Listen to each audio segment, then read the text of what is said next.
ಮೂಡಿಸಿರ್ತಕ್ಕಂಥವ್ರು. ಅವರ ಅಗಲಿಕೆಯಿಂದ ಸಾರ್ವಜನಿಕ ಕ್ಷೇತ್ರಕ್ಕೆ ತುಂಬಲಾರದ ನಷ್ಟ ಆಗಿದೆ ಅಂಥೇಳಿ ಈ ಸಂದರ್ಭದಲ್ಲಿ ನಾನು ಹೇಳಲಿಕ್ಕೆ ಬಯಸ್ತೀನಿ.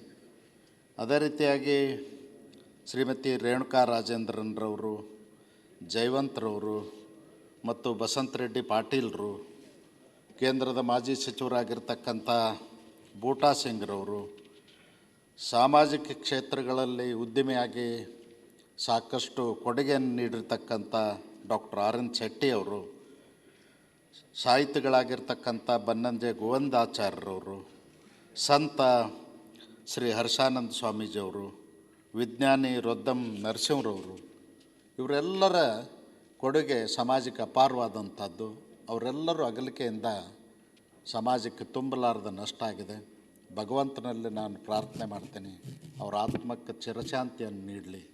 ಅವ್ರ ಕುಟುಂಬದವರಿಗೆ ಮತ್ತು ಅವರ ಅಭಿಮಾನಕ್ಕಂಥ ದುಃಖದಲ್ಲಿ ನಾವೆಲ್ಲರೂ ಕೂಡ ಭಾಗಿಯಾಗಿದ್ದೇವೆ. ಮನುಷ್ಯನ ಹುಟ್ಟು ಸ್ವಾಭಾವಿಕವಾಗಿದ್ದರೂ ಕೂಡ ಸಾವು ನಿಶ್ಚಿತವಾಗಿರ್ತದೆ. ಅವ್ರು ಮಾಡಿರ್ತಕ್ಕಂಥ ಸಾಧನೆ ಅವರು ಹೆಜ್ಜೆ ಗುರುತಾಗಿ ಮುಂದಿನ 100 ವರ್ಷಗಳ ಕಾಲ ಸಮಾಜಕ್ಕೆ ಉಳಿತದ ಅಂತಕ್ಕಂಥ ಮಾತನ್ನು ಹೇಳಿ ಅವರ ಕುಟುಂಬ ವರ್ಗದವ್ರಿಗೆ ಆಗಿರ್ತಕ್ಕಂಥ ನೋವಿನಲ್ಲಿ ಭಾಗಿಯಾಗಿದ್ದೇವೆ. ಭಗವಂತ ಅವ್ರಿಗೆಲ್ಲರಿಗೂ ಅವರ ಆತ್ಮಕ್ಕೆ ಚಿರಶಾಂತಿಯನ್ನು ನೀಡಲಿ ಅಂತ ಪ್ರಾರ್ಥಿಸಿ ನನ್ನ ಮಾತನ್ನು ಮುಗಿಸ್ತೇನೆ. ಶ್ರೀಯುತ ಬಂಡೆಪ್ಪ ಕಾಶೆಂಪುರ. ಸನ್ಮಾನ್ಯ ಅಧ್ಯಕ್ಷರೇ, ತಾವು ತಂದಂಥ ಸಂತಾಪ ಸೂಚನೆಗೆ ನಿರ್ಣಯಕ್ಕೆ ಬೆಂಬಲಿಸುತ್ತಾ ಏನು ಶರಣ ಸಜ್ಜನ ರಾಜಕಾರಣಿ ಹಾಗೂ ಸಹಕಾರಿ ಧುರೀಣ ಶ್ರೀ ಎಸ್.ಎಲ್. ಧರ್ಮೇಗೌಡರು ಉಪ ಸಭಾಪತಿಗಳಾಗಿದ್ದರು, ಮೇಲ್ಮನೆ ಸದಸ್ಯರಾಗಿ. ನಿಜಕ್ಕೂ ಅವ್ರ ನಿಧನ ವಿಶೇಷವಾಗಿ ನಮ್ಮ ರಾಜಕೀಯ ಕ್ಷೇತ್ರದಲ್ಲಿ ಒಂದು ಶಾಕಿಂಗ್ ಆಗಿ, ಯಾಕಂದರೆ ಎಲ್ಲರೂ ತಿಳಿತಾರೆ MLA ಅಂದ್ರೆ ಎಷ್ಟು ಆರಾಮಾಗಿದ್ದಾರಪ್ಪ ಅಂತ. ಆದರೆ ಅವ್ರ ಕಷ್ಟ ಸುಖಗಳು ಅವರಿಗೆ ಗೊತ್ತು. ಆ ದೃಶ್ಯ ಅದು ಎಲ್ಲ ನೋಡಿದರೆ ಇಡೀ ಕರ್ನಾಟಕದಲ್ಲಿ, ಅದು ವಿಶೇಷವಾಗಿ ರಾಜಕಾರಣಿಗಳು ಎಲ್ಲರೂ ನಮ್ಗೆ ಹಿಡ್ಕೊಂಡು ಎಲ್ಲರೂ ಶಾಕ್ನಲ್ಲಿದ್ದರು. ಯಾಕಂದರೆ ಅವರು ಒಂದು ಕುಟುಂಬ. ಹಿಂದೆ ಅವ್ರ ತಂದೆಯವರು ಕಾರಜೋಳ ಹೇಳ್ದಂಗೆ ಲಕ್ಷ್ಮಣವರು MLA ಆಗಿ, ಮುಂದೆ ಅವ್ರ ಮಕ್ಕಳಿಬ್ಬರು ಧರ್ಮೇಗೌಡರು, ಈಗ ಭೋಜೇಗೌಡರು ಇದ್ದಾರೆ. ಧರ್ಮೇಗೌಡರು ಭಾಳ ಸರಳ ಸಜ್ಜನಿಕೆ ನೋಡ್ರಿ. ಅವ್ರದ್ದೇ ಒಂದು ಇದು ನೋಡಿದರೆ ಮಂಡಲ್ ಪಂಚಾಯತ್ ಹಿಡ್ಕೊಂಡು ಕೆಳಮಟ್ಟದ ರಾಜಕಾರಣಿನಿಂದ ಮೇಲೆ ಬಂದಂಥ ವ್ಯಕ್ತಿ. ಅದು ವಿಶೇಷವಾಗಿ ಸಹಕಾರಿ ಕ್ಷೇತ್ರದಲ್ಲಿ. ಯಾಕಂದರೆ DCC ಬ್ಯಾಂಕ್ ಅಧ್ಯಕ್ಷರಾಗಿ, TAPMS, ಆಮೇಲೆ ಅಪೆಕ್ಸ್ ಬ್ಯಾಂಕು, ಹಿಂದೆ ನಾನು ಸಹಕಾರಿ ಸಚಿವನಾದಾಗ ಸುಮಾರು ಚಿಕ್ಕಮಂಗ್ಳೂರು ಹೋದಾಗ ಅವರು DCC ಬ್ಯಾಂಕಲ್ಲೇ ಮೀಟಿಂಗ್ ಮಾಡಿ ಭಾಳಷ್ಟೊಂದು ಸರಳತೆಯಿಂದ ಇದ್ದಂಥ ವ್ಯಕ್ತಿ. ಹಾಗಾಗಿ ಅದು ವಿಶೇಷವಾಗಿ ನಮ್ಮ ಪಕ್ಷದಲ್ಲಿ ಸನ್ಮಾನ್ಯ ದೇವೇಗೌಡರಿಗೆ, ಕುಮಾರಸ್ವಾಮಿಗೆ ಭಾಳ ಒಂದು ಫಾಯಲ್ ಆಗಿ, ಎಲ್ಲೋ ಒಂದು ಕಡೆ ನಮ್ಮ ಪಕ್ಷಕ್ಕೆ ಮತ್ತು ರಾಜ್ಯಕ್ಕೆ ಭಾಳ ಒಂದು ದೊಡ್ಡ ನಷ್ಟ ಆಗಿದೆ ಅಂತೇಳಿ ನಾನು ಭಾವಿಸ್ತೀನಿ. ಅದಕ್ಕೆ ಶ್ರೀ ಧರ್ಮೇಗೌಡರ ನಿಧನದಿಂದ ನಮಗೆಲ್ಲರೂ ಭಾಳ ನೋವಾಗಿದೆ. ಅವರ ಆತ್ಮಕ್ಕೆ ಚಿರಶಾಂತಿ ಸಿಗಲಿ ಅಂತೇಳಿ ಆ ದೇವರ ಹತ್ರ ಪ್ರಾರ್ಥನೆ ಮಾಡ್ತೀನಿ. ಎರಡನೇದಾಗಿ ಶ್ರೀ MC ಮನಗುಳಿ, ನಿಜಕ್ಕೂ ಅವರು ಅಂಥವ್ರೆ. ಅವ್ರದ್ದು ಸುದೀರ್ಘವಾದ ರಾಜಕೀಯದಲ್ಲಿ ಅವರು ಒಂದೇ ಪಕ್ಷ, ಜನತಾ ಪರಿವಾರ ಹಿಡ್ಕೊಂಡು ಜನತಾ ದಳವರಿಗೆ, ಅದು ದೇವೇಗೌಡರಿಗೆ ಭಾಳ ನಿಷ್ಠೆಯಿಂದ ಇದ್ದಂಥ ವ್ಯಕ್ತಿ. ಆ ಜಿಲ್ಲೆನೇ ಅಲ್ಲ, ಇಡೀ ಸರಳತೆ. 2 ಬಾರಿ ಸಚಿವರಾಗಿದ್ದರು. ಹೋದ ಸಲ ಅವರು ನಾವು ಸಚಿವರಿದ್ದೆವು. ಇದರ ಮುಂದೆ ಕ್ವಾರ್ಟರ್ಸ್ ಇತ್ತು. ಅವ್ರು ಏನಾರ ಒಂದು ಸ್ವಲ್ಪ ಏನಾರ ಡಿಸ್ಕಸ್ ಮಾಡಬೇಕಂದ್ರೆ ನನ್ನ ಹತ್ರ ಬರೋರು. ನನಗೊಂಥರ ಮುಜುಗರ ಆಗ್ತಿತ್ತು, ಏನು ಇಷ್ಟೊಂದು ವಯಸ್ಸು ಇವ್ರು ಇಲ್ಲಿಗೆ ಹಾಕೊಂಡ್ರ. ನಾವೆಲ್ಲ ನಮ್ಮ ಕಡೆ ಎಲ್ಲ ಈಗ ಅವ್ರ ಮಾಮ ಅಂದರೆ ನಾವು ಕಾಕ ಅಂತಿದ್ದೇವೆ ಅವ್ರಿಗೆ. ಮನ್ಗೊಳಿ ಕಾಕ ಕಾಕ ನೀವು ಯಾಕೆ ಇಲ್ಲಿಗೆ ಬರ್ತೀರಿ, ನಾವೇ ನಿಂಬಲ್ಲಿ ಬರ್ತೀವಿ. ಇಲ್ಲಿಲ್ಲಪ್ಪ, ಸುಮ್ಮನೆ ಚರ್ಚೆ ಮಾಡಿದ್ದು ಬಂದ ಅಂತ. ಅಷ್ಟೊಂದು ಸರಳತೆ. ಹಾಗಾಗಿ ಮತ್ತು ಇನ್ನೊಂದು ವಿಶೇಷವಾಗಿ ನಾನು ಕಂಡಿದ್ದಂದರೆ, ಈಗ ರಾಜಕಾರಣದಲ್ಲಿ ಯಾರ್ಯಾರೋ ಎಷ್ಟೆಷ್ಟೋ ಸೇವೆ ಅವ್ರನ್ನ ತೊಗೊಂಡಿರ್ತೀವಿ, ನಾವು ನೆನೆಸ್ತೀವೋ ಬಿಡ್ತೀವೋ ಅದು ಬೇರೆ ಮಾತು. ಆದರೆ ಸುಮಾರು ವರ್ಷ, ಒಂದು 5-6 ವರ್ಷ ಆಗಿರ್ಬೋದು ನನಗನ್ಸ ಮಟ್ಟಿಗೆ, ಅವರು ತಮ್ಮ ಕ್ಷೇತ್ರದಲ್ಲಿ ಮನಗೊಳಿಯಲ್ಲಿ ಹಿಂದೆ ದೇವೇಗೌಡರು ಕ್ಷೇತ್ರದಲ್ಲಿ ಮಾಡೋಂಥ ಒಂದು ಕೆಲಸಕ್ಕೆ ವಿಶೇಷವಾಗಿ ನೆನೆಸ್ಕೊಂಡು ದೇವೇಗೌಡರ ಪುತ್ಳಿ ಅಲ್ಲಿ ಅವ್ರ ನಿರ್ಮಾಣ ಅವ್ರಿಗೆ ಅವತ್ತು ನಾನು ಹೋಗಿದ್ದೆ ಅಲ್ಲಿಗೆ. ಅದನ್ನು ಯಾಕೆ ಹೇಳ್ತಾ ಇದ್ದೀನಿ ಅಂದರೆ, ಅಷ್ಟೊಂದು ನೆನೆಸ್ಕೊಂಡು ಇವರು ನಮಗೆ ಈ ಭಾಗಕ್ಕೆ ಸಹಾಯ ಮಾಡಿದಾರ ಎಂಬ ನಿಟ್ಟಿನಲ್ಲಿ ಅವರು ಅವತ್ತು ಪುತ್ಳಿ ಅನಾವರಣ ಮಾಡಿದರು. ಹಾಗಾಗಿ ಅವ್ರದ್ದೊಂದು ಭಾಳ ಸರಳ ಸಜ್ಜನಿಕೆ. ಮತ್ತು ನಿನ್ನೆ ರಾತ್ರಿ ಅಂದರೆ ಇವತ್ತು ಬೆಳಗಿನ ಜಾವ 1 ಗಂಟೆಗೆ ಅವ್ರು ನಿಧನ ಆಗಿದ್ದಾರೆ. ಹಾಗಾಗಿ ಅವ್ರ ಆತ್ಮಕ್ಕೆ ಶಾಂತಿ ಸಿಗಲಿ ಅಂತೇಳಿ ನಾನು ದೇವ್ರ ಹತ್ರ ಪ್ರಾರ್ಥನೆ ಮಾಡ್ತೀನಿ. ಅದೇ ರೀತಿ ಶ್ರೀಮತಿ ರೇಣುಕಾ ರಾಜೇಂದ್ರನು, ಶ್ರೀ ಪ್ರೇಮಾನಂದ್ ಜಯವಂತ್ ಸುಬ್ರಾಯ್ ಅವರು, ಶ್ರೀ ಬಸಂತ್ ರೆಡ್ಡಿ ಪಾಟೀಲ್ ಮೋತಕ್ಪಳ್ಳಿ, ಶ್ರೀ ಬೂಟಾ ಸಿಂಗ್ ಅವರು. ಬೂಟಾ ಸಿಂಗ್ ಅವರು ಆ್ಯಕ್ಚುಲಿ ಅವರು ನಮ್ಮ ಬೀದರ್ಗೆ ಭಾಳ ಸಲ ಬರ್ತಿದ್ರು. ಯಾಕಂದರೆ ಅಲ್ಲಿ ಗುರುದ್ವಾರ ಒಂದಿತ್ತು, ಹಾಗೆ ಭಾಳಷ್ಟು ಒಳನಾಡಿತ್ತು. ಹಾಗಾಗಿ ಇನ್ನೊಬ್ಬರು ಉದ್ಯಮಿ doctor RN Shetty, doctor Bannanje Govindacharya, Shri Harshanand ಸ್ವಾಮೀಜಿಯವರು ಹಾಗೂ ಡಾಕ್ಟರ್ ರೋದಮ್ ನರಸಿಂಹ ಅವರು, ಇವರೆಲ್ಲ ಏನು ನಿಧನ ಆಗಿದ್ದಾರೆ. ಅವರಿಗೆಲ್ಲ ಆತ್ಮಕ ಚಿರಶಾಂತಿಯನ್ನು ಕೋರಿ ತಾವು ತಂದಂಥ ನಿರ್ಣಯಕ್ಕೆ ಬೆಂಬಲಿಸುತ್ತಾ ಮಾತು ಮುಗಿಸ್ತಾರೆ. ಶ್ರೀ ಬಸವರಾಜ ಬೊಮ್ಮಾಯಿ ಅವರು.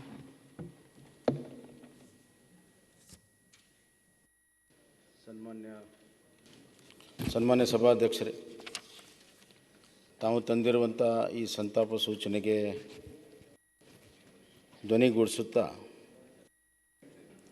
ಮತ್ತು ಹಲವಾರು ಕ್ಷೇತ್ರಗಳಲ್ಲಿ ಗಣನೀಯ ಸೇವೆ ಮಾಡಿರುವಂಥ ಮಹನೀಯರು ನಮ್ಮನ್ನು ಬಿಟ್ಟು ಅಗಲಿರುವಂಥದ್ದು ಅತ್ಯಂತ ದುಃಖಕರವಾಗಿರುವಂಥ ಒಂದು ಸಂಗತಿ.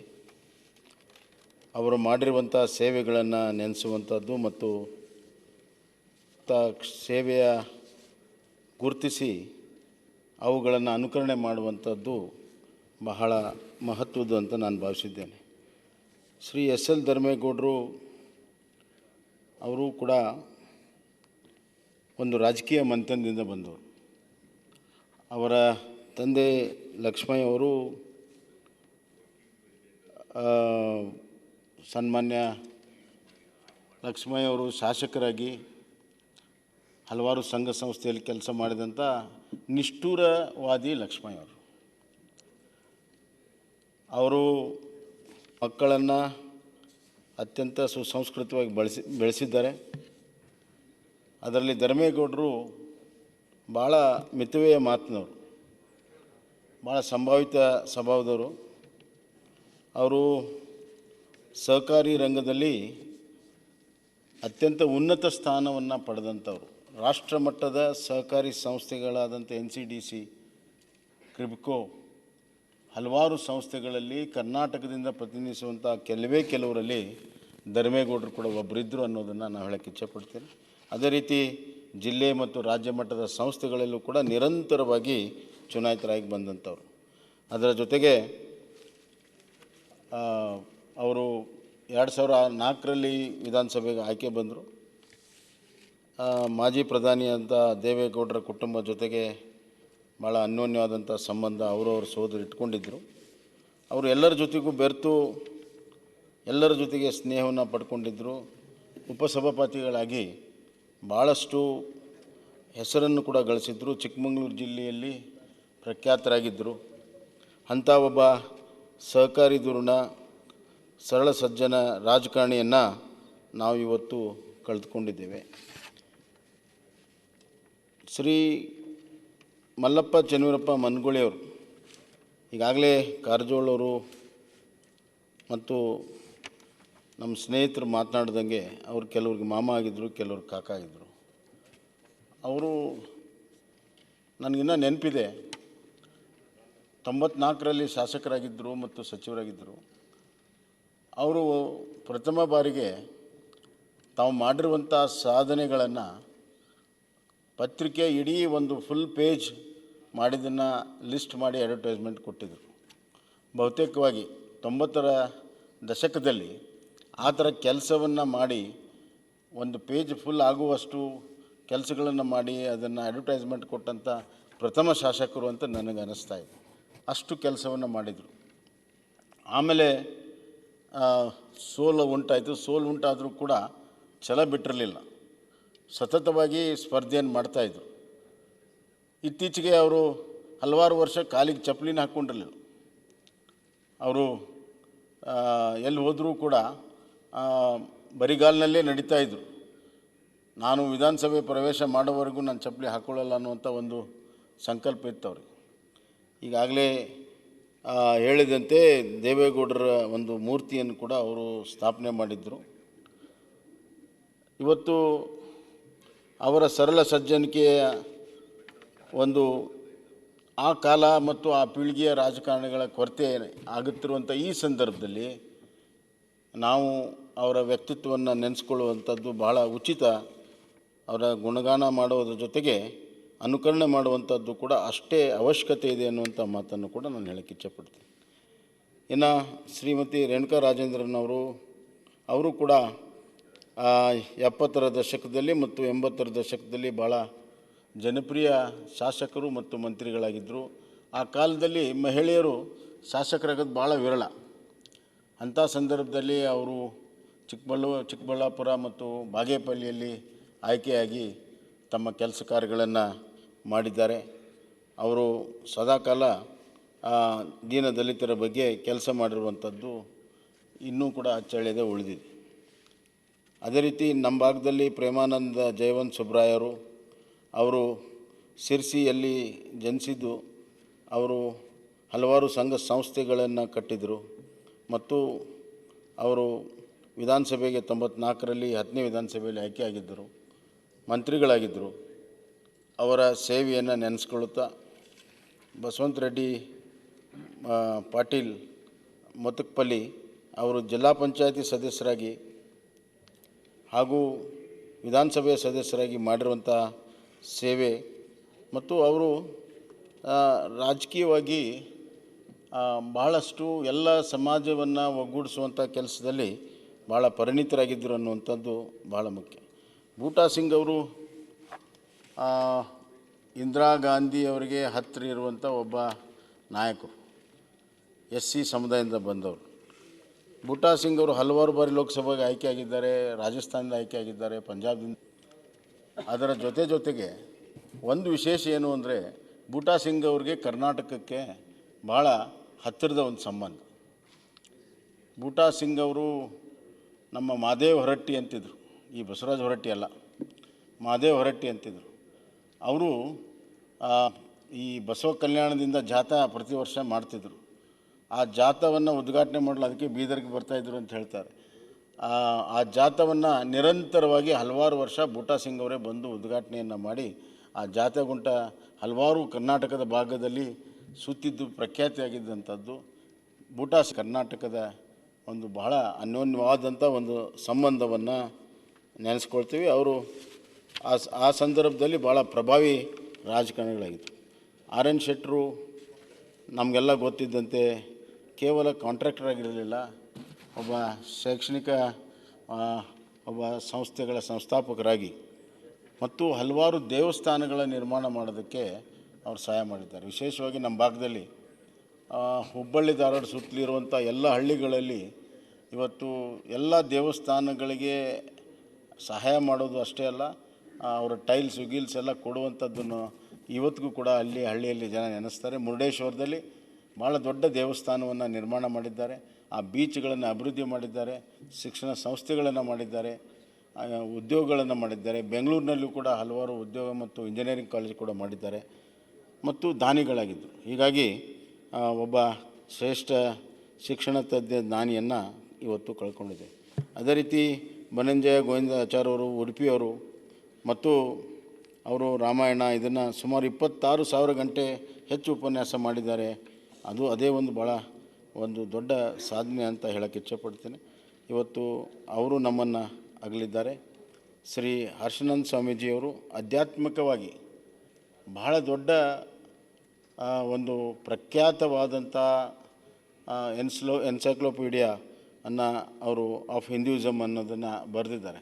ಸಂಶೋಧನೆಯಲ್ಲಿ ಭಾಳಷ್ಟು ಪ್ರವೀಣರಾಗಿದ್ದರು ಮತ್ತು ಎಲ್ಲ ವಿಷಯಗಳಲ್ಲಿ ಆಳವಾದಂಥ ಅಧ್ಯಯನ ಮಾಡಿ ಅದನ್ನು ಎಲ್ಲರಿಗೂ ತಿಳಿಸುವಂಥ ಭಾಳ ಪ್ರಭಾವಿ ಸ್ವಾಮೀಜಿಯವರಾಗಿದ್ದರು. ಅವರು ಇವತ್ತು ಬೆಂಗಳೂರಿನ ರಾಮಕೃಷ್ಣ ಮಠದ ಅಧ್ಯಕ್ಷರಾಗಿ ಕೆಲಸವನ್ನು ಮಾಡಿದರು. ಅವರು ನಮ್ಮನ್ನು ಅಗಲಿದ್ದಾರೆ. ರೂಢಂ ನರಸಿಂಹ ಅವರು ಯಾರಿಗೂ ಗೊತ್ತಿಲ್ಲ, ಅವರೊಬ್ಬ ಪ್ರಖ್ಯಾತ ವಿಜ್ಞಾನಿ. ವಿಶೇಷವಾಗಿ ನಮ್ಮ ಭಾರತದಲ್ಲಿ ಅಂದು ನಮ್ಮ ವಿಮಾನಯಾನ ಅಷ್ಟು ದೊಡ್ಡ ಪ್ರಮಾಣದಲ್ಲಿ ಬೆಳೆದಿರಲಿಲ್ಲ. ಆ ಸಂದರ್ಭದಲ್ಲಿಯೇ ಹಲವಾರು ರಿಸರ್ಚ್ಗಳನ್ನು ಮಾಡಿ ಏರೋಡೈನಮಿಕ್ಸು ಮತ್ತು ಫ್ಲೂಯಿಡ್ ಮೆಕ್ಯಾನಿಕ್ಸಲ್ಲಿ ಭಾಳಷ್ಟು ಸಂಶೋಧನೆ ಮಾಡೋದಕ್ಕೆ ಪ್ರೇರಣೆಯನ್ನು ಕೊಟ್ಟವರು. ಮತ್ತು ಅವರು ಈ ವಿಮಾನಯಾನದಲ್ಲಿ ಆಮೂಲಾಗ್ರವಾಗಿ ಬದಲಾವಣೆ ಆಗಬೇಕು, ಸಣ್ಣ ಸಣ್ಣ ಪ್ರದೇಶಗಳಲ್ಲಿಯೂ ಕೂಡ ಸಣ್ಣ ವಿಮಾನಗಳು ಓಡಾಡುವಂಥ ಆವತ್ತು ಯಾವುದೂ ಕಲ್ಪನೆ ಇರಲಿಲ್ಲ, ಇವತ್ತೆಲ್ಲ ಬಂದಿದೆ. ಆ ಒಂದು ಕಲ್ಪನೆಯಲ್ಲಿ ಕೆಲಸವನ್ನು ಮಾಡಿದವರು, ಅಂತಾರಾಷ್ಟ್ರೀಯ ಪ್ರಶಸ್ತಿಯನ್ನು ಪಡೆದುಕೊಂಡವರು ಮತ್ತು ವಿಮಾನಯಾನ ನೀತಿಯನ್ನು ರೂಪಿಸಲು ಭಾಳ ದೊಡ್ಡ ಪಾತ್ರವನ್ನು ಆಡಿದಂಥವರು. ಅವರು ಇವತ್ತು ನಮ್ಮನ್ನು ಅಗಲಿದ್ದಾರೆ.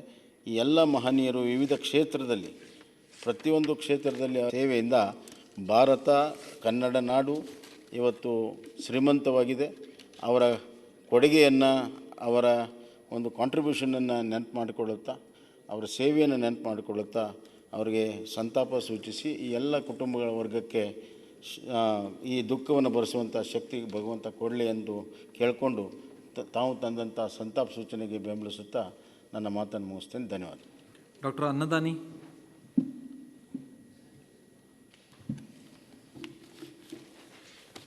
ಮಾನ್ಯ ಅಧ್ಯಕ್ಷರೇ, ಇವತ್ತು ಸಭೆಯಲ್ಲಿ ತಂದಿರತಕ್ಕಂಥ ಸಂತಾಪ ಸೂಚನೆಗೆ ನನ್ನ ದನಿಯನ್ನು ಸೇರಿಸ್ತಾ ಹಲವಾರು ಮಾನ್ಯರು, ಗಣ್ಯರು, ವಿಧಾನ ಪರಿಷತ್ತಿನ ಸದಸ್ಯರುಗಳು ನಮ್ಮನ್ನು ಅಗಲಿರ್ತಕ್ಕಂಥದ್ದು ನೋವು ತಂದಿದೆ. ವಿಶೇಷವಾಗಿ ಎಸ್ ಎಲ್ ಧರ್ಮೇಗೌಡರು ನನಗೆ ಭಾಳ ಆತ್ಮೀಯರು. ಅವರು 2004ರಲ್ಲಿ ಮೊದಲನೇ ಬಾರಿಗೆ ವಿಧಾನಸಭೆಗೆ ಪ್ರವೇಶ ಮಾಡಿದ್ರು. ಆಗ ನಾನು ಕೂಡ ಅವ್ರ ಜೊತೆಯಲ್ಲೇ ಪ್ರವೇಶ ಮಾಡಿರ್ತಕ್ಕಂಥದ್ದು ನನಗೆ ನೆನಪು. ಇವತ್ತು ಅವರ ನೆನಪು ನನಗೆ ನಿಜವಾಗ್ಲೂ ಕೂಡ ಕಾಡ್ತಾ ಇದೆ. ಅಧ್ಯಕ್ಷರೇ, ಗ್ರಾಮ ಪಂಚಾಯಿತಿಯ ಹಂತದಲ್ಲಿ ರಾಜಕೀಯವನ್ನು ಪ್ರಾರಂಭ ಮಾಡಿ ಸಹಕಾರ ಕ್ಷೇತ್ರದಲ್ಲಿ ಮಿಂಚಿ ಸಹಕಾರ ರತ್ನ ಪ್ರಶಸ್ತಿಯನ್ನು ಪಡ್ಕೊಂಡು ಹಲವಾರು ವಿಭಾಗಗಳಲ್ಲಿ, ಸಹಕಾರದ ವಿಭಾಗಗಳಲ್ಲಿ ಆಯ್ಕೆಯಾಗಿ ಕೆಲಸ ಮಾಡಿ ತಾಲೂಕು, ಜಿಲ್ಲೆ, ರಾಜ್ಯ ಮಟ್ಟದ ಸಹಕಾರದಲ್ಲಿ ಹೆಸರು ಮಾಡಿರ್ತಕ್ಕಂಥ ಎಸ್ ಎಲ್ ಧರ್ಮೇಗೌಡರು ಇವತ್ತು ನಾವು ಅವರನ್ನು ಕಳ್ಕೊಂಡಿದ್ದೇವೆ. ಬಹುಶಃ ಅವರು ಇನ್ನೂ ಸ್ವಲ್ಪ ದಿನ ಇರಬೇಕಾಗಿತ್ತು. ಇವತ್ತು ರಾಜಕೀಯ ಕಲುಷಿತವಾಗ್ತಾ ಇರ್ತಕ್ಕಂಥ ಈ ಸಂದರ್ಭದಲ್ಲಿ ಅಂಥ ವ್ಯಕ್ತಿತ್ವವನ್ನು ಹೊಂದಿದ್ದಂಥ ಧರ್ಮೇಗೌಡರನ್ನು ನಾವು ಕಳ್ಕೊಂಡಿದ್ದೇವೆ. ಮೇಲ್ಮನೆಯಲ್ಲಿ ನಡೆದಂಥ ಒಂದು ಘಟನೆ ವಿಚಾರವಾಗಿ ನನ್ನ ಮನಸ್ಸಿಗೆ ನೋವಾಗಿದೆ, ಘಾಸಿಯಾಗಿದೆ ಅಂತೇಳಿ ಮನನೊಂದು ಈ ಕೃತ್ಯಕ್ಕೆ ಅವರು ಕೈ ಹಾಕಿ ಆತ್ಮಹತ್ಯೆಗೆ ಶರಣರಾಗಿರ್ತಕ್ಕಂಥದ್ದು ಭಾಳ ನೋವು, ದುಃಖವನ್ನು ನಮ್ಮೆಲ್ರಿಗೂ ಭರಿಸಿದೆ.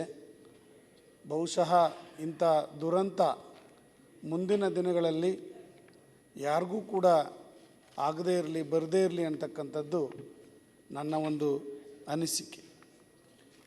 ಒಬ್ಬ ಉಪಸಭಾಪತಿಗಳಿಗೆ ಇಂಥ ಪರಿಸ್ಥಿತಿ ನಿರ್ಮಾಣ ಆಗಿದೆ ಅಂದರೆ ಪ್ರಜಾಪ್ರಭುತ್ವ ವ್ಯವಸ್ಥೆಯಲ್ಲಿ, ಪ್ರಜಾಪ್ರಭುತ್ವದ ಸಂವಿಧಾನದಲ್ಲಿ ಇಂಥ ವ್ಯವಸ್ಥೆಗಳು ಇಂಥ ಪರಿಸ್ಥಿತಿಗಳು ನಿರ್ಮಾಣ ಆಗ್ತಿದೆ. ಅಂಥ ಉಪಸಭಾಪತಿಯವರನ್ನು ರಕ್ಷಣೆ ಮಾಡಲಿಕ್ಕೆ ಸಾಧ್ಯ ಆಗಲಿಲ್ಲ ನಮ್ಮ ಕೈಯಲ್ಲಿ ಅಂತ ಹೇಳಿದಾಗ ಅವರು ಆತ್ಮಹತ್ಯೆಗೆ ಶರಣರಾಗ್ತಾರೆ ಅಂದರೆ ಎಂಥ ದುರಂತ ಮತ್ತು ನೋವು ಅಂತಕ್ಕಂಥದ್ದನ್ನ ಇವತ್ತು ನಾವೆಲ್ಲರೂ ಕೂಡ ಅರ್ಥ ಮಾಡ್ಕೋಬೇಕಾಗಿದೆ. ಮಾನ್ಯ ಅಧ್ಯಕ್ಷರೇ, ಅಂಥ ವ್ಯಕ್ತಿತ್ವವನ್ನು ನೇರವಾಗಿ ಹೇಳ್ತಕ್ಕಂಥವ್ರು. ಅವ್ರ ಸಹೋದರನು ಕೂಡ ವಿಧಾನ ಪರಿಷತ್ ಸದಸ್ಯರಾಗಿ ಮೇಲ್ಮನೆಯಲ್ಲಿ ಕೆಲಸ ಮಾಡ್ತಾ ಇದ್ದಾರೆ. ಅವ್ರ ತಂದೆ ಇವತ್ತು ಅವರೆಲ್ಲರೂ ಕೂಡ ಭ್ರಷ್ಟಾಚಾರ ಅಂದರೆ ಏನು ಅಂತಲೇ ಗೊತ್ತಿಲ್ಲ. ಲಕ್ಷ್ಮಯ್ಯನವರು ಆ ಕಾಲಕ್ಕೆ ಸಮಾಜ ಸೇವೆನ ಮಾಡಬೇಕು ಅಂತಕ್ಕಂಥ ದೃಷ್ಟಿ ಇಟ್ಕೊಂಡು ರಾಜಕಾರಣಕ್ಕೆ ಬಂದಂಥ ವ್ಯಕ್ತಿಗಳು. ಅಂಥವರ ಮಗನಾಗಿ ಒಬ್ಬ ಗ್ರಾಮ ಪಂಚಾಯತಿಯ ಮಟ್ಟದಲ್ಲಿ ಇಂದ ಹಿಡಿದು ವಿಧಾನಸಭೆವರೆಗೆ, ವಿಧಾನ ಪರಿಷತ್ತಿನ ಮೇಲ್ಮನೆವರೆಗೆ ಆಯ್ಕೆಯಾಗಿ ಇವತ್ತು ಉತ್ತಮವಾದಂಥ ಕೆಲಸವನ್ನು ನಿರ್ವಹಿಸ್ತಾ ಇದ್ದಂಥ, ಇವತ್ತು ರಾಜಕೀಯ ಕ್ಷೇತ್ರಕ್ಕೆ ಮಾದರಿಯಾಗಿದ್ದಂಥ ಧರ್ಮೇಗೌಡರಂಥ ಒಬ್ಬ ವ್ಯಕ್ತಿಯನ್ನು ಇವತ್ತು ಒಂದು ಶಕ್ತಿಯನ್ನು ನಾವು ಕಳ್ಕೊಂಡಿದ್ದೇವೆ ಅಂತಕ್ಕಂಥದ್ದು ಭಾಳ ನೋವನ್ನ ವ್ಯಕ್ತಪಡಿಸ್ತಾ ಅವರ ಆತ್ಮಕ್ಕೆ ಶಾಂತಿಯನ್ನು ಭಗವಂತನಲ್ಲಿ ಕೋರ್ತಾ, ಅದೇ ರೀತಿ ನಮ್ಮ ಮನಗೋಳಿ ಮಲ್ಲಪ್ಪನವರು ವಿಧಾನಸಭೆಯ ಸದಸ್ಯರು ಹಾಗೂ ಮಾಜಿ ಸಚಿವರು.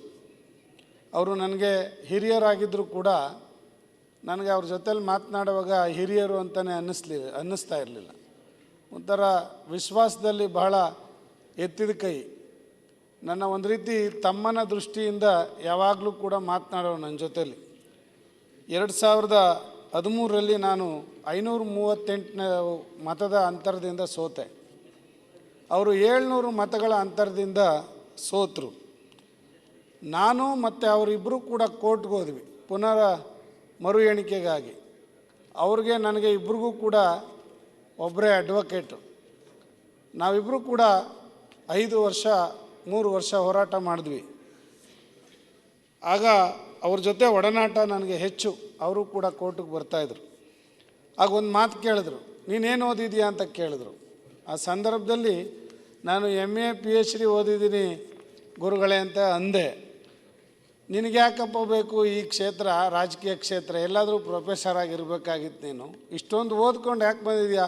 ನನ್ನಂಗೆ SLC ಓದಿರೋನಿಗೆ ಇವೆಲ್ಲ ಈ ಕ್ಷೇತ್ರ, ಈ ರಾಜಕೀಯ ಕ್ಷೇತ್ರ ಅಂತಕ್ಕಂಥ ಮಾತನ್ನು ಭಾಳ ತಮಾಷೆಯಾಗಿ ಹೇಳೋರು. ಅವ್ರ ಮಕ್ಕಳು ಕೂಡ ಎಲ್ಲರೂ ಒಳ್ಳೊಳ್ಳೆ ವಿದ್ಯಾವಂತರಾಗಿದೆ. ಅವರು SSLC ಆದರೂ ಅವರ ಮಕ್ಕಳನ್ನು ವೈದ್ಯಕೀಯ ಶಿಕ್ಷಣವನ್ನು ಕೊಡಿಸಿರ್ತಕ್ಕಂಥದ್ದು, ಒಳ್ಳೆ ಉತ್ತಮವಾದಂಥ ಸೇವೆಯನ್ನು ಮಾಡ್ತಾ ಇರ್ತಕ್ಕಂಥದ್ದು ಕೂಡ ನಾವು ಬಲ್ಲೆ.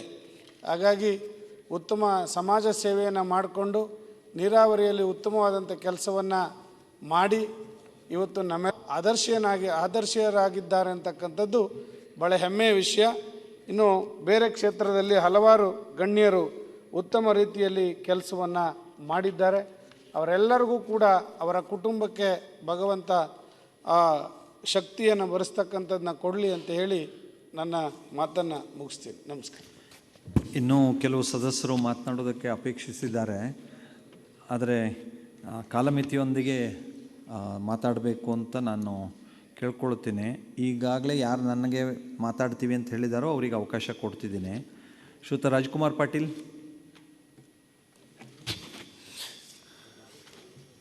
ಮಾನ್ಯ ಸಭಾಧ್ಯಕ್ಷರೇ, ಇವತ್ತು ತಾವು ಸಂತಾಪ ಸೂಚನೆಯನ್ನು ಏನು ಮಂಡಿಸಿದಿರಿ ಅದಕ್ಕೆ ನಾನು ಬೆಂಬಲವನ್ನು ವ್ಯಕ್ತಪಡಿಸ್ತಾ, ಈ ಸಂದರ್ಭದಲ್ಲಿ ನಮ್ಮನ್ನು ಅಗಲಿರ್ತಕ್ಕಂಥ ಎಲ್ಲ ಪ್ರಮುಖರು, ಅವರ ಕುಟುಂಬದ ವರ್ಗದವರಿಗೆ ಅವರಿಗೆ ಮಾನಸಿಕ ಶಾಂತಿ ನೆಮ್ಮದಿಯನ್ನು ಕೊಡ್ತಕ್ಕಂಥ ನಿಟ್ಟಿನಲ್ಲಿ ಮತ್ತು ಅವರ ಅಗಲಿಕೆಯ ನೋವನ್ನು ತಾಳ್ತಕ್ಕಂಥ ನಿಟ್ಟಿನಲ್ಲಿ ಭಗವಂತ ಅವರಿಗೆ ಇನ್ನೂ ಹೆಚ್ಚಿನ ಶಕ್ತಿಯನ್ನು ಕೊಡಲಿ ಅಂತಕ್ಕಂಥ ಮಾತನ್ನು ಈ ಸಂದರ್ಭದಲ್ಲಿ ಹೇಳಿ, ಮಾನ್ಯ ಧರ್ಮೇಗೌಡರು ಹಾಗೆ ನಮ್ಮ ಮನಗೋಳಿಯವರು, ರೇಣುಕಾ ರಾಜೇಂದ್ರನ್ನವರು ಕೂಡ ನಮ್ಮನ್ನು ಅಗಲಿರ್ತಕ್ಕಂಥದ್ದು ಅತೀವವಾದಂಥ ದುಃಖವನ್ನು ತಂದಿದೆ ಅಂತಕ್ಕಂಥ ಮಾತನ್ನು ಹೇಳ್ತಾ, ಪ್ರೇಮಾನಂದ ಸ್ವಾಮೀಜಿಗಳು ಕೂಡ ಭಾಳಷ್ಟು ಯುವಕರನ್ನು ಬೆಳೆಸ್ತಕ್ಕಂಥ ನಿಟ್ಟಿನಲ್ಲಿ ವಿವೇಕಾನಂದರ ಆದರ್ಶಗಳನ್ನು ಜನರಿಗೆ ತಲುಪಿಸ್ತಕ್ಕಂಥ ನಿಟ್ಟಿನಲ್ಲಿ ಭಾಳಷ್ಟು ಕೆಲಸ ಮಾಡಿರ್ತಕ್ಕಂಥದ್ದು, ಅವರು ನಮ್ಮನ್ನು ಅಗಲಿರ್ತಕ್ಕಂಥದ್ದು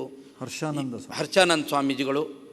ಅವರು ನಮ್ಮ ಯುವ ಜನತೆಗೆ ತುಂಬಲಾರದಂಥ ನಷ್ಟ ಆಗಿದೆ ಅಂತಕ್ಕಂಥ ಮಾತನ್ನು ಈ ಸಂದರ್ಭದಲ್ಲಿ ಹೇಳಿ, ಮಾನ್ಯ ಬಸವಂತ ರೆಡ್ಡಿ ಪಾಟೀಲ್ ಮೋತಕ್ಪಲ್ಲಿ ಅವರು ಮೂಲತಃ ನಾನು ಪ್ರತಿನಿಧಿಸ್ತಕ್ಕಂಥ ಕ್ಷೇತ್ರದಿಂದ 2 ಬಾರಿ ಈ ಕ್ಷೇತ್ರದ ಸದಸ್ಯರಾಗಿ ವಿಧಾನಸಭೆಗೆ ಆಯ್ಕೆಯಾಗಿದ್ದರು.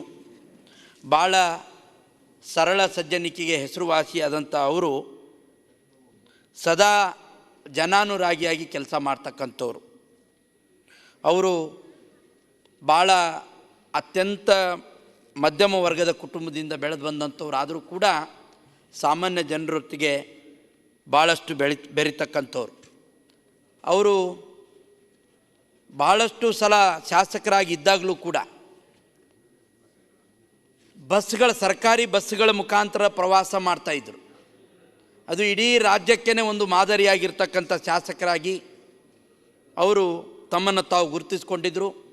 ಕಲ್ಯಾಣ ಕರ್ನಾಟಕ ಭಾಗದ ಧೀಮಂತ ನಾಯಕರಲ್ಲಿ ಅವರು ಒಬ್ಬರು ಆಗಿದ್ದರು ಅಂತಕ್ಕಂಥದ್ದನ್ನು ನಾನು ಈ ಸಂದರ್ಭದಲ್ಲಿ ಸ್ಮರಣೆ ಮಾಡಿಕೊಂಡು, ವೀರೇಂದ್ರ ಪಾಟೀಲ್ರ ಒಡನಾಟದಲ್ಲಿ ಬೆಳೆದು ಎಸ್.ಎಂ. ಕೃಷ್ಣ ಅವರು ಮತ್ತು ಬಂಗಾರಪ್ಪನವರ ಶಿಷ್ಯರಾಗಿ ಆ ಭಾಗದಲ್ಲಿ ಅನೇಕ ಒಳ್ಳೆಯ ಯೋಜನೆಗಳನ್ನು ತರಲಿಕ್ಕೆ ಕಾರಣೀಭೂತರಾದಂಥವರು ಮಾನ್ಯ ಬಸವಂತ ರೆಡ್ಡಿ ಮೋತಕ್ಪಲ್ಲಿ ಅವರು ಭಾಳಷ್ಟು ನಮ್ಮ ಕ್ಷೇತ್ರದಲ್ಲಿ ಅಭಿವೃದ್ಧಿಗೋಸ್ಕರ ಭಾಳಷ್ಟು ಕೆಲಸಗಳನ್ನು ಮಾಡಿದ್ದಾರೆ.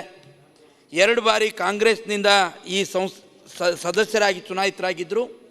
ಆದರೆ ಕಳೆದ 10 ವರ್ಷಗಳಿಂದ ಭಾರತೀಯ ಜನತಾ ಪಕ್ಷವನ್ನು ಸೇರಿಕೊಂಡು ನನಗೂ ಕೂಡ ಮಾರ್ಗದರ್ಶನವನ್ನು ಮಾಡಿದ್ದಾರೆ ಮತ್ತು ಆ ಭಾಗದಲ್ಲಿ ಪಕ್ಷವನ್ನು ಬೆಳೆಸ್ತಕ್ಕಂಥ ನಿಟ್ಟಿನಲ್ಲಿ ಅವರ ಶ್ರಮ ಮರೆಯಲಾರದಂಥದ್ದು ಅಂತಕ್ಕಂಥ ಮಾತನ್ನು ಈ ಸಂದರ್ಭದಲ್ಲಿ ಹೇಳಿ, ಅವರ ಸರಳ ಸಜ್ಜನಿಕೆಗೆ ಇವತ್ತು ಭಾಳಷ್ಟು ಜನ ತಲೆ ತೂಗ್ತಾಯಿದ್ರು ಇಡೀ ಜಿಲ್ಲೆಯಲ್ಲಿ. ಅಂಥವರನ್ನು ಕಳ್ಕೊಂಡು ನಮ್ಮ ಜಿಲ್ಲೆ ಅಷ್ಟೇ ಅಲ್ಲ, ಕಲ್ಯಾಣ ಕರ್ನಾಟಕ ಮತ್ತು ರಾಜ್ಯ ಬಡವಾಗಿದೆ ಅಂತಕ್ಕಂಥ ಮಾತನ್ನು ಈ ಸಂದರ್ಭದಲ್ಲಿ ಹೇಳಿ, ಅವರ ಅಗಲಿಕೆಯ ನೋವು ಕ್ಷೇತ್ರದ ಜನತೆ ಮತ್ತು ಕುಟುಂಬದ ವರ್ಗದವರಿಗೆ ಆ ನೋವನ್ನು ತಾಳ್ಕೊಳ್ತಕ್ಕಂಥ ಶಕ್ತಿ ಭಗವಂತ ಕರುಣಿಸಲಿ ಅಂತಕ್ಕಂಥ ಮಾತನ್ನು ಈ ಸಂದರ್ಭದಲ್ಲಿ ಹೇಳಿ, ಅವರೆಲ್ಲರಿಗೂ ಮತ್ತು ಉಳಿದಿರ್ತಕ್ಕಂಥ ಅನೇಕ ಜನರು ಇವತ್ತು ನಮ್ಮನ್ನು ಅಗಲಿದ್ದಾರೆ. ಆ ಎಲ್ಲ ಅಗಲಿರ್ತಕ್ಕಂಥ ಪ್ರತಿಯೊಬ್ಬರ ಕುಟುಂಬಕ್ಕೂ ಕೂಡ ಆ ಭಗವಂತ ಅವರ ಅಗಲಿಕೆಯ ನೋವನ್ನು ತಾಳ್ಕೊಳ್ಳುವಂಥ ಶಕ್ತಿಯನ್ನು ಕೊಡಲಿ ಅಂತ ಹೇಳಿ, ನಾನು ಮತ್ತೊಮ್ಮೆ ತಮ್ಮ ಈ ಸಂತಾಪ ಸೂಚನೆ ಸಭೆಯನ್ನು ಬೆಂಬಲಿಸಿ ನನ್ನ ಮಾತಿಗೆ ವಿರಾಮ ಕೊಡ್ತೀನಿ. ಟಿ.ಡಿ. ರಾಜೇಗೌಡರು. ಸನ್ಮಾನ್ಯ ಸಭಾಧ್ಯಕ್ಷರೇ, ತಾವು ತಂದಂತಹ ಸಂತಾಪ ಸೂಚಕ ನಿರ್ಣಯವನ್ನು ಬೆಂಬಲಿಸಿ 4 ಮಾತಾಡಲಿಕ್ಕೆ ನಾನು ಬಯಸ್ತೇನೆ. ಸನ್ಮಾನ್ಯ ಎಸ್.ಎಲ್. ಧರ್ಮೇಗೌಡರು ಹಾಲಿ ಉಪಸಭಾಪತಿಗಳಾಗಿದ್ದು ಸುಮಾರು 23 ವರ್ಷಗಳ ಒಂದು ವಿವಿಧ ಕ್ಷೇತ್ರಗಳಲ್ಲಿ ಸಾರ್ಥಕ ಸೇವೆಯನ್ನು ಸಲ್ಲಿಸಿರ್ತಕ್ಕಂಥದ್ದು ತಮ್ಮೆಲ್ಲರಿಗೂ ಗೊತ್ತಿರ್ತಕ್ಕಂಥ ವಿಚಾರ.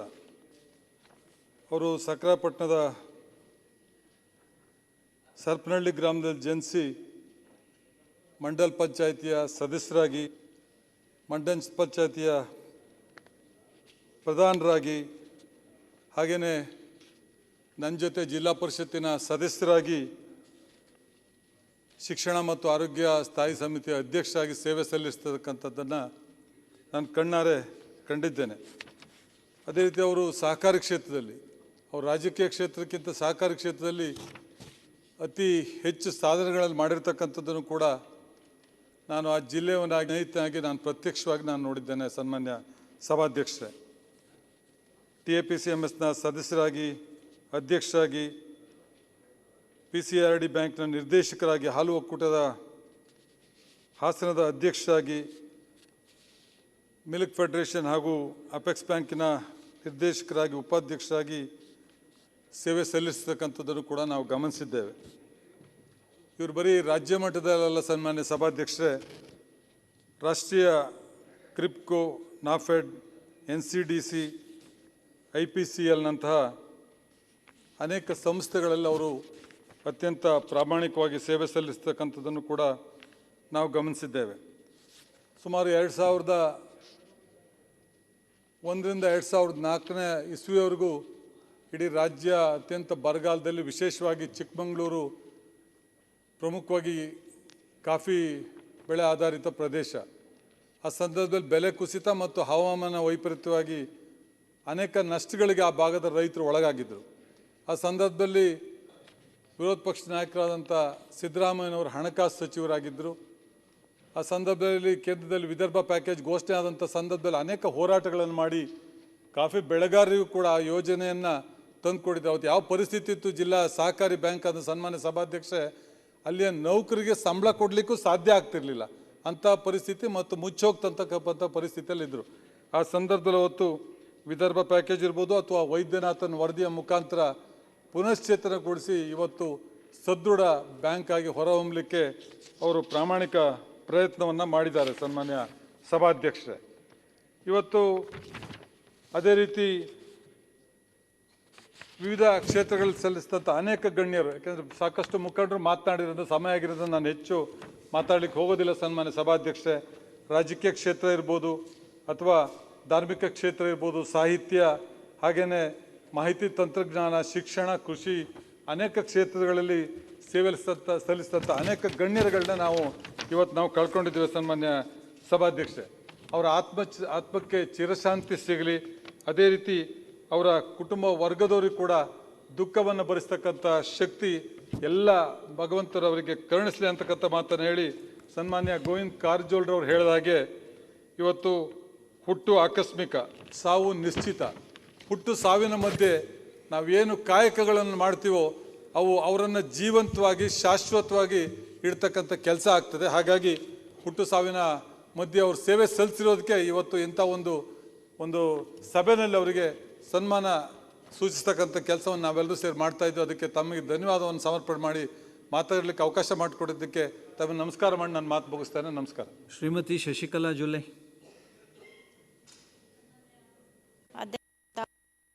ತಂದಂಥ ಸಂತಾಪ ಸೂಚನೆ ನಿರ್ಣಯಕ್ಕೆ ಬೆಂಬಲವನ್ನು ಸೂಚಿಸ್ತಾ, ಕಳೆದ ಅಧಿವೇಶನದಿಂದ ಇಲ್ಲಿಯವರೆಗೆ ಅನೇಕ ಕ್ಷೇತ್ರಗಳಲ್ಲಿ ತಮ್ಮದೇ ಆದಂಥ ಒಂದು ಛಾಪನ್ನು ಮೂಡಿಸಿ ತಮ್ಮದೇ ಆದಂಥ ಒಂದು ಸಮಾಜಮುಖಿ ಸೇವೆಯನ್ನು ಮಾಡಿರ್ತಕ್ಕಂಥ ಅನೇಕ ಗಣ್ಯರು ಇವತ್ತು ನಮ್ಮನ್ನು ಅಗಲಿದ್ದಾರೆ. ಈಗಾಗಲೇ ಕಾರಜೋಳ ಅನ್ನೋರು ಇರ್ಬೋದು, ಅನೇಕರು ಇರ್ಬೋದು, ಜನ್ಮ ಆಕಸ್ಮಿಕ ಅಂತ ಹೇಳಿದ್ರು. ಅದಕ್ಕೆ ನನಗೊಂದು ಶರಣರ ವಚನ ನೆನಪಾಗ್ತದೆ ಅಧ್ಯಕ್ಷರೇ. ಲೇಸನಿಸಿಕೊಂಡು 5 ದಿನ ಬದುಕಿದರೇನು, 4 ದಿನ ಬದುಕಿದರೇನು, 3 ದಿನ ಬದುಕಿದರೇನು, 2 ದಿನ ಬದುಕಿದರೇನು, ಕೂಡಲ ಸಂಗನ ಶರಣರ ವಚನದಲ್ಲಿ ಲೇಸನಿಸಿಕೊಂಡು 1 ದಿನ ಬದುಕಬಾರದೆ ಅಂಥೇಳಿ ಶರಣರು ಪ್ರಶ್ನಾರ್ಥಕ ಚಿಹ್ನೆಯನ್ನು ಹಾಕ್ತಾರೆ. ಅದಕ್ಕೆ ಮನುಷ್ಯನಾಗಿ ಹುಟ್ಟಿದ ಮೇಲೆ ನಾವು ಇರುವಂತಹ ವರ್ಷಗಳಲ್ಲಿ ನಾವು ಬದುಕಿದಂಥ ಕ್ಷಣಗಳನ್ನು ಸಮಾಜಮುಖಿಯಾಗಿ ಸಮಾಜದ ಋಣವನ್ನು ತೀರಿಸಿ ಬದುಕುವಂತಹ ಬದುಕನ್ನು ಈ ವಚನಕ್ಕೆ ತಕ್ಕಂತೆ ಇವತ್ತು ಸಂತಾಪ ಸೂಚನೆಯನ್ನು ನಮ್ಮನ್ನು ಅಗಲಿದಂಥ ಅನೇಕ ಎಲ್ಲ ಮಹನೀಯರು ತಮ್ಮ ಜೀವನದಲ್ಲಿ ಇದನ್ನು ಅಳವಡಿಸ್ಕೊಂಡ್ರು. ಆ ಆದರ್ಶ ನಾವು ಕೂಡ ಇವತ್ತು ತಗೊಳ್ಳೋ ಅಂಥದ್ದು ಅಧ್ಯಕ್ಷರೇ. ನಾನು ಇವತ್ತು ಬೆಳಗ್ಗೆ ಎದ್ದ ತಕ್ಷಣ ನನ್ನ ಉಸ್ತುವಾರಿ ಜಿಲ್ಲೆಯಾದಂಥ ವಿಜಯಪುರದ ಶಿಂದಗಿಯ ಶಾಸಕರಾದಂಥ ಸಹೋದರರಾದಂಥ ಮನುಗುಳಿ ಅನ್ನೋರು ಇವತ್ತು ಇಲ್ಲ ಅಂಥೇಳಿ ಬೆಳಗ್ಗೆ 6:30ಕ್ಕೆ ನನಗೊಂದು ಕರೆ ಬಂತು. ಅದನ್ನು ನೋಡಿದಾಗ ಬಹಳಷ್ಟು ಆಘಾತ ಆಯಿತು, ದುಃಖ ಆಯಿತು. ಯಾಕಂದರೆ ನಾನು ವಿಜಯಪುರ ಜಿಲ್ಲೆ ಉಸ್ತುವಾರಿ ವಹಿಸಿದ ನಂತರ ನನಗೂ ಮತ್ತು ಮನುಗುಳಿ ಅನ್ನೋರಿಗೂ ಪರಿಚಯ ಆಯಿತು. ಅಲ್ಲಿಂದ ಅವರ ವ್ಯಕ್ತಿತ್ವ, ಅವರ ಕ್ಷೇತ್ರದ ಬಗ್ಗೆ ಕಳಕಳಿ, ಅವರು 83 ವರ್ಷದವರಿದ್ದರೂ ಕೂಡ ತನ್ನ ಜನತೆಗಾಗಿ, ತನ್ನ ತಾಲೂಕಿಗಾಗಿ, ತನ್ನ ಕ್ಷೇತ್ರಕ್ಕಾಗಿ, ವಿಜಯಪುರ ಜಿಲ್ಲೆಯ ಒಂದು ಅಭಿವೃದ್ಧಿಗಾಗಿ ಅವರು ಎಷ್ಟು 83 ವರ್ಷ ಕೂಡ ಮರೆತು ಅವರು ಯುವಕರ ಹಾಗೆ ಆ ಒಂದು ಜನತೆಗೆ ನ್ಯಾಯವನ್ನು ಕೊಡುವಂಥದ್ದಕ್ಕೆ ಅವರು ಎಷ್ಟು ಒದ್ದಾಡ್ತಿದ್ರು, ಎಷ್ಟು ಪ್ರಯತ್ನ ಮಾಡ್ತಿದ್ರು ಅನ್ನೋದನ್ನು ನಾನು ಕಣ್ಣಾರೆ ಕಂಡಿದ್ದೀನಿ ಅಧ್ಯಕ್ಷರೇ. ಯಾಕಂದರೆ ಈಗಾಗಲೇ ಬಸವರಾಜ ಬೊಮ್ಮಾಯಿ ಅವರು ಇರ್ಬೋದು, ಕಾರಜೋಳ ಅನ್ನೋರು ಹೇಳಿದ ರೀತಿಯಲ್ಲಿ ಅವರು ಅನೇಕ ಹೋರಾಟದ ಮುಖಾಂತರ ಬಂದಂಥವರು. 63ರಲ್ಲಿ ಹುಟ್ಟಿದರೂ ಕೂಡ ಅವರು ಮೆಟ್ರಿಕ್ ನಂತರದ ದಿನಗಳನ್ನು ಅಲ್ಲಿ ಶಿಂದಗಿಯಲ್ಲಿರ್ತಕ್ಕಂಥ ಒಬ್ಬ ಕುಲಕರ್ಣಿ ಅಂತಕ್ಕಂಥವರ ಅರಿವೆ ಅಂಗಡಿಯಲ್ಲಿ, ಬಟ್ಟೆ ಅಂಗಡಿಯಲ್ಲಿ ಕೆಲಸಕ್ಕೆ ಸೇರಿ ಅಲ್ಲಿಂದ ಅವರ ಒಂದು ಪ್ರವಾಸ ಶುರುವಾಯಿತು ಅಧ್ಯಕ್ಷರೇ. ಆ ನಂತರ ಅಲ್ಲಿರ್ತಕ್ಕಂತಹ ಏನು 1960 16ನೇ ತಾರೀಕು ಅಲ್ಲಿ ಯಾದಗಿರಿಯಲ್ಲಿ ಗ್ರಾಮ ಸಹಾಯಕರಾಗಿ ಕೂಡ ಅವರು ಕೆಲಸವನ್ನು ಮಾಡಿದಂಥವರು. ಅದರ ನಂತರ ತಾಲೂಕು ಭೂ ಅಭಿವೃದ್ಧಿ ಬ್ಯಾಂಕ್ ಚುನಾವಣೆಯಲ್ಲಿ ಅವರು ಪ್ರವೇಶ ಮಾಡಿ 14/11/1975 ಆ ಬ್ಯಾಂಕಿನ ಅಧ್ಯಕ್ಷರಾಗಿ ಕೂಡ ಅವರು ಆ ಕ್ಷೇತ್ರದಲ್ಲೂ ಕೂಡ ಸೇವೆಯನ್ನು ಮಾಡಿದರು. ಅದರ ನಂತರ ಅವರು 2 ಬಾರಿ ರಾಜಕೀಯದಲ್ಲಿ ಸಚಿವರಾಗಿ ತಮ್ಮ ಸೇವೆಯನ್ನು ಮಾಡಿರುವಂಥದ್ದನ್ನು ಕೂಡ ನಾವು ನೋಡ್ತಾ ಇದ್ದೀವಿ. ನಾನು ಅವ್ರನ್ನ ಇತ್ತೀಚಿನ ದಿನಗಳಲ್ಲಿ ನೋಡಿದರೂ ಕೂಡ ಬಹಳ ಸರಳ ಸಜ್ಜನಿಕೆಯ ಮತ್ತು ಪ್ರಾಮಾಣಿಕ ಮತ್ತು ಎಲ್ಲರನ್ನ ಪ್ರೀತಿ ವಿಶ್ವಾಸದಿಂದ ನೋಡ್ತಕ್ಕಂಥ ವ್ಯಕ್ತಿತ್ವ ಅವ್ರದ್ದಾಗಿತ್ತು. ಯಾಕಂದರೆ ಆ ವಿಜಯಪುರ ಜಿಲ್ಲೆಯಲ್ಲಿ ಅಲಮೇಲು ತಾಲೂಕು ಆಗಬೇಕು ಅಂಥೇಳಿ ಕಳೆದ ಸರ್ಕಾರದಲ್ಲಿ ಒಂದು ಆದೇಶ ಆಗಿತ್ತು. ಅದನ್ನು ನನ್ನ ಮನೆಗೆ ಸುಮಾರು 15-20 ಸಾರಿ ಬೆಳಿಗ್ಗೆ 8 ಗಂಟೆಗೆ ಬಂದು ನನ್ನ ಹತ್ರ ಕೂತ್ಕೊಳ್ತಿದ್ರು. ಅಕ್ಕ, ನನಗೇನು ಗೊತ್ತಿಲ್ಲ, ನನ್ನ ಜನರಿಗೋಸ್ಕರ ನಾನು ಈ ಹೋರಾಟ ಮಾಡ್ತಾ ಇದ್ದೀನಿ, ಹೋರಾಟದ ಬದುಕನ್ನು ಮಾಡಿದ್ದೀನಿ, ಕಾಲಲ್ಲಿ ಚಪ್ಪಲಿ ಇಲ್ಲದೇ ಹೋರಾಟ ಮಾಡಿರುವಂಥದ್ದನ್ನು ಕೂಡ ಅವರು ಹೋರಾಟದ ಬದುಕನ್ನು ನನ್ನ ಹತ್ರ ಕೂತ್ಕೊಂಡು ಹೇಳ್ತಾಯಿದ್ರು. ಇದು ಏನೇ ಆಗಲಿ, ಈ ರೀತಿಯಾಗಿ ಒಂದು ನೀನು ಉಸ್ತುವಾರಿ ಆದಮೇಲೆ ನಿನ್ನ ಅಧ್ಯಕ್ಷತೆಯಲ್ಲಿ ಒಂದು ಸಭೆ ಆಗಬೇಕು ಮತ್ತು ಅದು ರಾಜ್ಯಕ್ಕೆ ಬರಬೇಕು ಆ ಫೈಲು ಅಂಥೇಳಿ ಪ್ರತಿದಿನವೂ ಕೂಡ ಯಾವತ್ತೂ ಬೆಂಗಳೂರಿಗೆ ಬಂದಾಗ ಪ್ರತಿ ಸಲನೂ ಕೂಡ ಅವ್ರು ನಮ್ಮ ಮನೆಗೆ ಬಂದು ಆ ರೀತಿಯಾಗಿ ಅವ್ರು ನನ್ನ ಹತ್ರ ವಿನಂತಿ ಮಾಡ್ಕೋತಾ ಇದ್ರು. ಎಷ್ಟೋ ಬಾರಿ ನಾನು ಆ ಭಾಗದಲ್ಲಿ ಕರೋನಾ ಟೈಮಲ್ಲಿ ಹೋದಾಗ ಪ್ರತಿ ವಾರಕ್ಕೆ ನಾವು ಸಭೆಗಳನ್ನು ಅಲ್ಲಿ ಜಿಲ್ಲಾಡಳಿತದ ಜೊತೆಯಲ್ಲಿ ನಾವು ಸೇರಿಕೊಂಡಾಗ ಪ್ರತಿಯೊಂದು ಮೀಟಿಂಗು ಕೂಡ ಅವರು ತಪ್ಪದೇನೆ ಹಾಜರಾಗಿ ಆಲೋಚನೆ ಮಾಡ್ತಕ್ಕಂಥ ಒಂದು ವ್ಯಕ್ತಿತ್ವ ಅವ್ರದ್ದಿತ್ತು. ನನಗೂ ಕೂಡ ಮಾರ್ಗದರ್ಶನ ಮಾಡಿದರು. ಫ್ಲಡ್ ಏರಿಯಾ ಅವತ್ತೇನು ಮಹಾಪುರದ ಒಂದು ಸಮಯ ಇದ್ದಾಗ ಅವರ ಸಿಂದಗಿ ತಾಲೂಕಿನಲ್ಲೂ ಕೂಡ ಬಹಳಷ್ಟು ಹಾನಿಯಾಗಿತ್ತು, ಇಂಡಿ ತಾಲೂಕಿನಲ್ಲೂ ಕೂಡ ಹಾನಿಯಾಗಿತ್ತು. ಅಲ್ಲಿ ನಾನು ಪ್ರವಾಸ ಮಾಡಿದಾಗಲೂ ಕೂಡ ಅವರು ನನ್ನ ಜೊತೆಯಲ್ಲಿ ನೀವು ಬರಬೇಡ್ರಿ ಅಣ್ಣವ್ರೆ, ನಾನು ನೋಡ್ಕೊಂಡು ಬರ್ತೀನಿ, ಆಮೇಲೆ ಸಭೆಗೆ ನೀವು ಅಟೆಂಡ್ ಆಗ್ರಿ ಅಂದ್ರೆ ಕೇಳ್ತಾ ಇರಲಿಲ್ಲ. ಅವರು ತಮ್ಮ ಜನರಿಗೋಸ್ಕರ, ತನ್ನ ಕ್ಷೇತ್ರಕ್ಕೋಸ್ಕರ ಏನಾದರೂ ಸಹಾಯ ಆಗಲೇಬೇಕು, ಸರ್ಕಾರದಿಂದ ಯೋಜನೆಗಳನ್ನು ಇಲ್ಲಿವರೆಗೂ ಮುಟ್ಟಬೇಕು ಅಂಥೇಳಿ ನನ್ನ ಜೊತೆಲೇ ಆ ವಯಸ್ಸಿನಲ್ಲೂ ಕೂಡ ತಿರುಗಾಡಿದಂತಹ ಉದಾಹರಣೆಯನ್ನು ನಾನು ಕಣ್ಣಾರೆ ಕಂಡಿದ್ದೀನಿ ಅಧ್ಯಕ್ಷರೇ. ಹೀಗಾಗಿ ಅವರು ಇರ್ಬೋದು, ಇನ್ನೂ ಅನೇಕ ಕ್ಷೇತ್ರಗಳಲ್ಲಿ ಸಾಧನೆಯನ್ನು ಮಾಡಿರ್ತಕ್ಕಂಥ ಎಲ್ಲ ಧೀಮಂತ ವ್ಯಕ್ತಿಗಳು ಇವತ್ತು ನಮ್ಮನ್ನು ಅಗಲಿದ್ದಾರೆ. ಅದಕ್ಕೆ ನಾನು ದೇವರಲ್ಲಿ ಪ್ರಾರ್ಥನೆಯನ್ನು ಮಾಡ್ತೀನಿ, ಅವರಿಗೆ ಚಿರಶಾಂತಿ ಸಿಗಲಿ, ಅವರ ಕುಟುಂಬಕ್ಕೆ ಆ ದುಃಖವನ್ನು ಭರಿಸುವಂತಹ ಒಂದು ಶಕ್ತಿ ಸಿಗಲಿ ಅಂಥೇಳಿ ಆ ಪರಮಾತ್ಮನಲ್ಲಿ ಪ್ರಾರ್ಥನೆಯನ್ನು ಮಾಡ್ತಾ ನನ್ನ ಸಂತಾಪ ಸೂಚನೆಯನ್ನು ವ್ಯಕ್ತಪಡಿಸ್ತೇನೆ. ಶ್ರೀಯುತ ಶಿವಾನಂದ ಪಾಟೀಲ್. ಗೌರವಾನ್ವಿತ ಅಧ್ಯಕ್ಷರೇ, ಇವತ್ತಿನ ದಿವಸ 10 ಜನ ಇವತ್ತು ಕಳೆದ ಅಧಿವೇಶನದಿಂದ ಇಲ್ಲಿಯವರಿನ ಅಧಿವೇಶನದಲ್ಲಿ ನಮ್ಮನ್ನು ಬಿಟ್ಟು ಅಗಲಿದ್ದಾರೆ. ಅದರಲ್ಲಿ ವಿಶೇಷವಾಗಿ ನಮ್ಮ ಜೊತೆ ಒಡನಾಟ ಇರ್ತಕ್ಕಂಥ ಈರುವ ಮಾನ್ಯರು, ವಿಶೇಷವಾಗಿ ಧರ್ಮೇಗೌಡರು ಮತ್ತು MC ಮನಗೂಳಿಯವರು. ಧರ್ಮೇಗೌಡರ ಬಗ್ಗೆ ನಾನು ಹೇಳಬೇಕಂದ್ರೆ ಅವ್ರ ತಂದೆಯವ್ರ ಜೊತೆ ಕೂಡ ನಾವು ಶಾಸಕರಾಗಿದ್ವಿ. ಅವ್ರ ಮನೆತನದಲ್ಲೇ ಒಂದು ನಿಷ್ಠುರ ಮತ್ತು ನಿಷ್ಠಾವಂತಿಕೆಯ ಕೊಡುಗೆಯನ್ನು ಕೊಟ್ಟಿರ್ತಕ್ಕಂಥ ಮನೆತನವರು.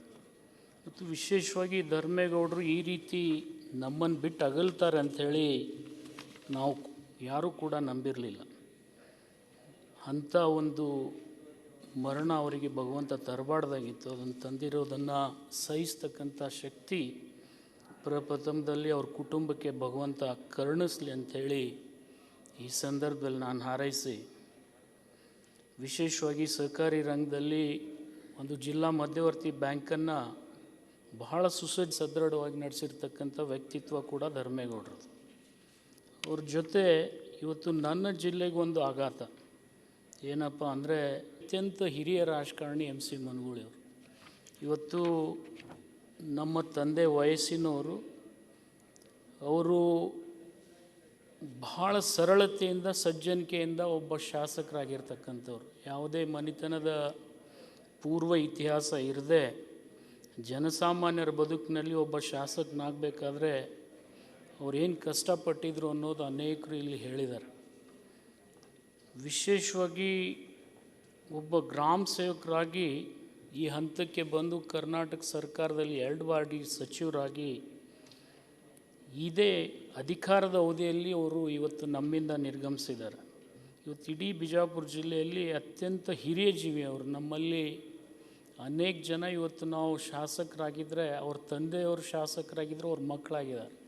ಆದರೆ ಆ ಪರಂಪರೆ ಇರದೇ ಶಾಸಕರಾಗಿರ್ತಕ್ಕಂಥ ಅತ್ಯಂತ ಹಿರಿಯ ಜೀವಿ MC ಮನಗೂಳಿ ಅವರು. ಇವತ್ತು ಅವರನ್ನು ಕಳ್ಕೊಂಡು ಇಡೀ ಬಿಜಾಪುರ ಜಿಲ್ಲೆ ಒಂದು ದುಃಖಸ್ತಬ್ಧ ಸ್ಥಿತಿಯಲ್ಲಿದೆ. ಅದರಲ್ಲಿ ವಿಶೇಷವಾಗಿ ಅವ್ರ ಕುಟುಂಬಕ್ಕೆ ಈ ದುಃಖವನ್ನು ಸಹಿಸ್ತಕ್ಕಂಥ ಶಕ್ತಿ ಭಗವಂತ ಕರುಣಿಸಲಿ ಅಂಥೇಳಿ ನಾನು ಕೂಡ ಹಾರೈಸಿ, ನಮ್ಮೆಲ್ಲ ಶಾಸಕರು ಇವತ್ತು ವಿಜಾಪುರದಲ್ಲಿದ್ದೀವಿ. ಆದರೆ ನಾನು ಕೂಡ ಆಕಸ್ಮಿಕ ಇಲ್ಲಿ ಬೆಂಗಳೂರಿಗೆ ಬಂದಿರೋದ್ರಿಂದ ನನಗೂ ಕೂಡ ಅಲ್ಲಿ ಪಾಲ್ಗೊಳ್ಬೇಕಾಗಿರ್ತಕ್ಕಂಥ ಅನಿವಾರ್ಯತೆ ಇರುವುದರಿಂದ ಈ ದುಃಖನ ಸಹಿಸ್ತಕ್ಕಂಥ ಶಕ್ತಿ ಆ ಕ್ಷೇತ್ರದ ಜನರಿಗೆ, ವಿಶೇಷವಾಗಿ ನಮ್ಮ ಜಿಲ್ಲೆಯ ಜನರಿಗೆ ಕೊಡಲಿ ಅಂಥೇಳಿ ಹಾರೈಸಿ, ಉಳಿದಂಥ ಎಲ್ಲ ಮಾನ್ಯರ ಅಗಲುವಿಕೆಯಿಂದ ಕರ್ನಾಟಕದಲ್ಲಿ ವಿಶೇಷವಾಗಿ RN ಶೆಟ್ಟಿ ಅವ್ರ ಬಗ್ಗೆ ಒಂದು ಮಾತನ್ನು ನಾನು ಹೇಳಬೇಕಾಗ್ತದೆ. ಆ ಮನುಷ್ಯ ಒಬ್ಬ ಕ್ರಿಯಾಶೀಲ ವ್ಯಕ್ತಿತ್ವವನ್ನು ನೋಡಿದರೆ ಒಂದು ಔದ್ಯೋಗಿಕ ಕ್ರಾಂತಿ ಮಾಡಿ ಕೇವಲ ದುಡ್ಡನ್ನು ಸಂಪಾದನೆ ಮಾಡಲಿಲ್ಲ, ಆ ಮಾಡಿರ್ತಕ್ಕಂಥ ದುಡ್ಡನ್ನು ಸಮಾಜಕ್ಕೆ ಮತ್ತೆ ಹೇಗೆ ಕೊಡುಗೆಯಾಗಿ ಕೊಡಬೇಕಂತಕ್ಕಂಥದ್ದು ಏನಾದರೂ ಕಲಿಬೇಕಾದ್ರೆ RN ಶೆಟ್ಟಿ ಅವರಿಂದ ಕಲಿಬೇಕು. ಅಂಥ ಒಂದು ವ್ಯಕ್ತಿಯನ್ನು ಕೂಡ ಇವತ್ತು ನಾವು ಕಳ್ಕೊಂಡು ಭಾಳ ದುಃಖ ಸ್ತಬ್ಧದಲ್ಲಿ ಇವತ್ತು ನಾವಿದ್ದೀವಿ. ಅವರ ಕುಟುಂಬಕ್ಕೆ ಈ ದುಃಖನ ಸಹಿಸ್ತಕ್ಕಂಥ ಶಕ್ತಿಯನ್ನು ಕೊಡಲಿ ಅಂಥೇಳಿ ಅವಕಾಶ ಕಲ್ಪಿಸಿಕೊಟ್ಟಿರ್ತಕ್ಕಂಥ ತಮಗೆ ವಂದಿಸಿ ನಾನು 2 ಮಾತನ್ನು ಮುಗಿಸ್ತಾ ಇದ್ದೀನಿ. AS ಪಾಟೀಲ್ ನಡಹಳ್ಳಿ. ಅಧ್ಯಕ್ಷರೇ, ತಾವು ತಂದಿರತಕ್ಕಂಥ ಸಂತಾಪ ಸೂಚನೆಗೆ ಬೆಂಬಲಿಸಿ ಸುಮಾರು 10 ಜನ ಗಣ್ಯರು ವಿವಿಧ ಕ್ಷೇತ್ರಗಳಲ್ಲಿ ಸೇವೆ ಸಲ್ಲಿಸಿರ್ತಕ್ಕಂಥ 10 ಜನ ಮಹನೀಯರು ಇವತ್ತು ನಮ್ಮನ್ನು ಬಿಟ್ಟು ಅಗಲಿದ್ದಾರೆ. ಅವರ ಆತ್ಮಕ್ಕೆ ಎಲ್ರಿಗೂ ಶಾಂತಿಯನ್ನು ಕೋರಿ ಅವರ ದುಃಖವನ್ನು ಭರಿಸುವಂಥ ಶಕ್ತಿಯನ್ನು ಕುಟುಂಬಕ್ಕೆ ನೀಡಲಿ ಅಂತ ಹೇಳಿ ಭಗವಂತನಲ್ಲಿ ಪ್ರಾರ್ಥನೆ ಮಾಡಿ, ಅಧ್ಯಕ್ಷರೇ, ನಾನು ಸನ್ಮಾನ್ಯ ಮನಗೂಳಿಯವರು ಸಾಮಾನ್ಯ ಕುಟುಂಬದಿಂದ ಬಂದಿರತಕ್ಕಂಥವ್ರು ಮತ್ತು ನನ್ನ ಜಿಲ್ಲೆಯವರು. ವಿಶೇಷವಾಗಿ ನಾನು ದೇವರಿಪುರಿ ವಿಧಾನಸಭಾ ಕ್ಷೇತ್ರಕ್ಕೆ ಮೊದಲ ಬಾರಿ, ನಾನು ಮೂಲತಃ ಮುದ್ದೇಬೇಳದನಾದರೂ ಕೂಡ ಅವರು ಪ್ರತಿನಿಧಿಸುವಂಥ ಒಂದು ಸಿಂದಗಿ ಹೆಡ್ ಕ್ವಾರ್ಟರ್ಸ್ ಇರ್ತಕ್ಕಂಥ ಕ್ಷೇತ್ರಕ್ಕೆ ನಾನು 2008ರಲ್ಲಿ ಚುನಾವಣೆಗೆ ನಿಂತಾಗ ಬೇರೆ ಬೇರೆ ಪಕ್ಷಗಳಲ್ಲಿದ್ದರೂ ಕೂಡ ಅವರ ಅನೇಕ ಜನ ಅಭಿಮಾನಿಗಳು, ಅವ್ರಿಗೆಲ್ಲರಿಗೂ ಕೂಡ ಅವರು ಇಲ್ಲ ನಡಹಳ್ಳಿಯವರು ಒಳ್ಳೆಯವರಿದ್ದಾರೆ ಅಂಥೇಳಿ, ಅಂದರೆ ಯಾವುದೇ ಪಕ್ಷದಲ್ಲಿರಲಿ ಯಾರು ಒಳ್ಳೆಯವರಿದ್ದಾರೆ ಅದನ್ನು ಬೆಂಬಲಿಸಬೇಕು ಅನ್ನುವಂಥ ಒಂದು ಸಿದ್ಧಾಂತ ಇಟ್ಕೊಂಡಂಥ ವ್ಯಕ್ತಿ ರಾಜಕಾರಣದಲ್ಲಿ. ನನಗೆ ತುಂಬ ಆಶ್ಚರ್ಯ ಆಯಿತು. ಯಾಕಂದರೆ ಕೆಲವೇ ದಿನಗಳ ಹಿಂದೆ ನಾನು ಅವ್ರ ಜೊತೆಯಲ್ಲಿ ಭಾಳ ಆತ್ಮೀಯವಾಗಿ ಮಾತನಾಡಿದೆ. ನಾನು ಅವ್ರಿಗೆ ಕೇಳ್ತಿದ್ದೆ, ನೀವು ಪ್ರತಿದಿನ ವಿಧಾನಸಭೆಗೆ ಬರ್ತಿದ್ರು ಇಲ್ಲಿ ಬಂದಾಗ, ಅವರು ಇಷ್ಟು ವಯಸ್ಸಾಗಿದೆ ಆದರೂ ತಾವು ಇಲ್ಲಿ ಕೂತ್ಕೊಂಡು ಎಲ್ಲರೂ ಮಾತಾಡೋದನ್ನು ಕೇಳ್ತೀರಿ ಅಂಥೇಳಿ. ಆದರೆ ಅವ್ರ ಅದೃಷ್ಟ ಅಂದರೆ ಯಾವಾಗ ಅವರು ಶಾಸಕರಾಗಿದ್ದರು ಅವಾಗವಾಗ ಜನತಾ ಪರಿವಾರ ಸರ್ಕಾರ ಅಧಿಕಾರಕ್ಕೆ ಬಂದಿದೆ, ಅವಾಗೆಲ್ಲನೂ ಕೂಡ ಅವರು ಮಂತ್ರಿ ಆಗಿದ್ದಾರೆ. ಅದು ನಿರಂತರವಾದಂಥ ಹೋರಾಟ ಮಾಡ್ಕೊಂಡು ಬಂದಿರೋರು ಮತ್ತು ಅವರು ಅನೇಕ ಶಿಕ್ಷಣ ಸಂಸ್ಥೆಗಳನ್ನು ಕೂಡ ಅಲ್ಲಿ ಸ್ಥಾಪನೆ ಮಾಡಲಿಕ್ಕೆ ಕಾರಣೀಭೂತರಾಗಿರ್ತಕ್ಕಂಥವ್ರು. ಒಬ್ಬ ಗ್ರಾಮ ಸೇವಕನಾಗಿ ಕೆಲಸ ಪ್ರಾರಂಭ ಮಾಡಿ ಅದೇ ಇಲಾಖೆಯ ಮಂತ್ರಿ ಆಗಿರ್ತಕ್ಕಂಥದ್ದು ಬಹುಶಃ ಕರ್ನಾಟಕ ರಾಜ್ಯದ ರಾಜಕೀಯ ಇತಿಹಾಸದಲ್ಲಿ ಉದಾಹರಣೆ ಇಲ್ಲ ಅಧ್ಯಕ್ಷ. ಯಾವ ಗ್ರಾಮ ಸೇವಕನಾಗಿ ಯಾವ ಇಲಾಖೆಯಲ್ಲಿ, ಗ್ರಾಮೀಣ ಮತ್ತು ಪಂಚಾಯತ್ ರಾಜ್ ಇಲಾಖೆಯಲ್ಲಿ ಅತ್ಯಂತ ಕೆಳಮಟ್ಟದ ಗ್ರಾಮ ಪಂಚಾಯತ್ನಲ್ಲಿ ಒಬ್ಬ ಗ್ರಾಮ ಸೇವಕನಾಗಿ ಕೆಲಸ ಪ್ರಾರಂಭ ಮಾಡಿ ಮತ್ತು ಅವರು ಅದಕ್ಕೆ ರಾಜ್ಯ ಪ್ರಶಸ್ತಿಯನ್ನು ಕೂಡ, ಉತ್ತಮ ಕೆಲಸ ಮಾಡಿದ್ದಕ್ಕೆ ರಾಜ್ಯ ಪ್ರಶಸ್ತಿಯನ್ನು ಪಡೆದು ನಂತರ ಅದೇ ಇಲಾಖೆಯ ಶಾಸಕರಾಗಿ ಅದೇ ಇಲಾಖೆಯ ಮಂತ್ರಿ ಆಗ್ತಾರೆ. ತಕ್ಷಣ ರಾಜೀನಾಮೆ ಕೊಡ್ತಾರೆ, ಚುನಾವಣೆಗೆ ನಿಲ್ತಾರೆ, ಗೆದ್ದು ಬರ್ತಾರೆ, ಗೆದ್ದು ಬಂದು ತಕ್ಷಣವೇ ಮಂತ್ರಿ ಆಗ್ತಾರೆ ಅಂತಕ್ಕಂಥದ್ದು ಬಹುಶಃ ರಾಜಕಾರಣದಲ್ಲಿ ಅವ್ರು ಬಹಳ ಒಂದು ಅದೃಷ್ಟವಂತ ರಾಜಕಾರಣಿ ಅಂತ ನಾವೆಲ್ಲ ಹೇಳ್ತಾ ಇದ್ವಿ. 3 ಸಾರಿ 4 ಸಾರಿ 5 ಸಾರಿ ಗೆದ್ದು ಬಂದವರು ಮಂತ್ರಿ ಆಗೋದು ಕಷ್ಟ ಇರ್ತಕ್ಕಂಥ ಸಂದರ್ಭದಲ್ಲಿ ಪ್ರಾರಂಭದಲ್ಲೇ ಅದೇ ಇಲಾಖೆಯ ಮಂತ್ರಿಯಾಗಿ ಮತ್ತೆ ಊರಿಗೆ ಹೋಗಿ ಕೆಲಸ ಮಾಡ್ತಕ್ಕಂಥದ್ದು ಇದೆಯಲ್ಲ ಅಧ್ಯಕ್ಷರೇ, ಅದು ಎಲ್ರಿಗೂ ಕೂಡ ಅದೃಷ್ಟ ಒಲಿಯೋದಿಲ್ಲ ಅಧ್ಯಕ್ಷರೇ. ಅದೇ ರೀತಿಯಾಗಿ ಅವರು ಮತ್ತೆ ಎರಡನೇ ಸಾರಿ ಮೊನ್ನೆ 2018ರಲ್ಲಿ ಗೆದ್ದಾಗ ನಾನು ಅಂತಿದ್ದೆ ಅವ್ರಿಗೆ, ನೀವು ಗೆದ್ದರೆ ಸರ್ಕಾರ ಬರುತ್ತೆ, ಜನತಾ ಸರ್ಕಾರ, ನೀವು ಗೆದ್ದರೆ ನೀವು ಮಂತ್ರಿ ಆಗ್ತೀರಿ ಅಂಥೇಳಿ ಅದೇ ರೀತಿಯಾದಂಥ ಕಾಕತಾಳಿ ಏನೋ ಗೊತ್ತಿಲ್ಲ, ಅದೇ ರೀತಿಯಾಗಿಯೇ ಅವ್ರು ಮತ್ತೆ 2ನೇ ಸಾರಿ ಗೆದ್ದರು, ಮತ್ತೆ 2ನೇ ಸಾರಿ ಮಂತ್ರಿ ಆಗ್ತಕ್ಕಂಥ ಅವಕಾಶ ಸಿಕ್ತು. ಅಧ್ಯಕ್ಷರೇ ಅವರು ವಯಸ್ಸು ಸುಮಾರು 86 ವರ್ಷ. ಅದರ ಉಸಿರಾಟದ ತೊಂದರೆಯಿಂದ ಅನೇಕ ದಿನಗಳಿಂದ ಆಸ್ಪತ್ರೆಗೆ ಅಡ್ಮಿಟ್ ಆಗಿದ್ದರು. ಅದರ ಬೆಳಗಿನ ಜಾವ 1 ಗಂಟೆಗೆ ಅವರು ವಿಧಿವಿಷರಾಗಿದ್ದನ್ನು ಕೇಳಿದಾಗ ನಮಗೆಲ್ಲರೂ ಕೂಡ ದುಃಖ ಆಗಿದೆ ಅಧ್ಯಕ್ಷರೇ. ಅನೇಕ ಜನ ಅವರ ಅಭಿಮಾನಿಗಳು, ಭಾಳಷ್ಟು ಜನರಿಗೆ ದುಃಖ ಆಗಿದೆ. ಅವರೆಲ್ಲರೂ ಕೂಡ ಆ ದುಃಖವನ್ನು ಭರಿಸುವಂಥ ಶಕ್ತಿ ಮತ್ತು ಅವ್ರ ಜೊತೆಗೆ ಅವರ ಕುಟುಂಬಕ್ಕೆ, ವಿಶೇಷವಾಗಿ ಅವರ ಮಕ್ಕಳಿಗೆ ಒಂದು ನೋವನ್ನು, ಒಂದು ದುಃಖವನ್ನು ಭರಿಸುವಂಥ ಶಕ್ತಿ ಭಗವಂತ ನೀಡಲಿ ಅಂತ ಹೇಳಿ ಆ ಭಗವಂತನಲ್ಲಿ ಪ್ರಾರ್ಥನೆ ಮಾಡಿ ಅಧ್ಯಕ್ಷರೇ, ಮತ್ತೊಮ್ಮೆ ತಾವು ತಂದಿರತಕ್ಕಂಥ ಈ ಸಂತಾಪ ಸೂಚಿಗೆ ಬೆಂಬಲಿಸಿ ನನ್ನ ಮಾತು ಮುಗಿಸ್ತೇನೆ ಅಧ್ಯಕ್ಷ. ಎಂ.ವೈ. ಪಾಟೀಲ್ರು.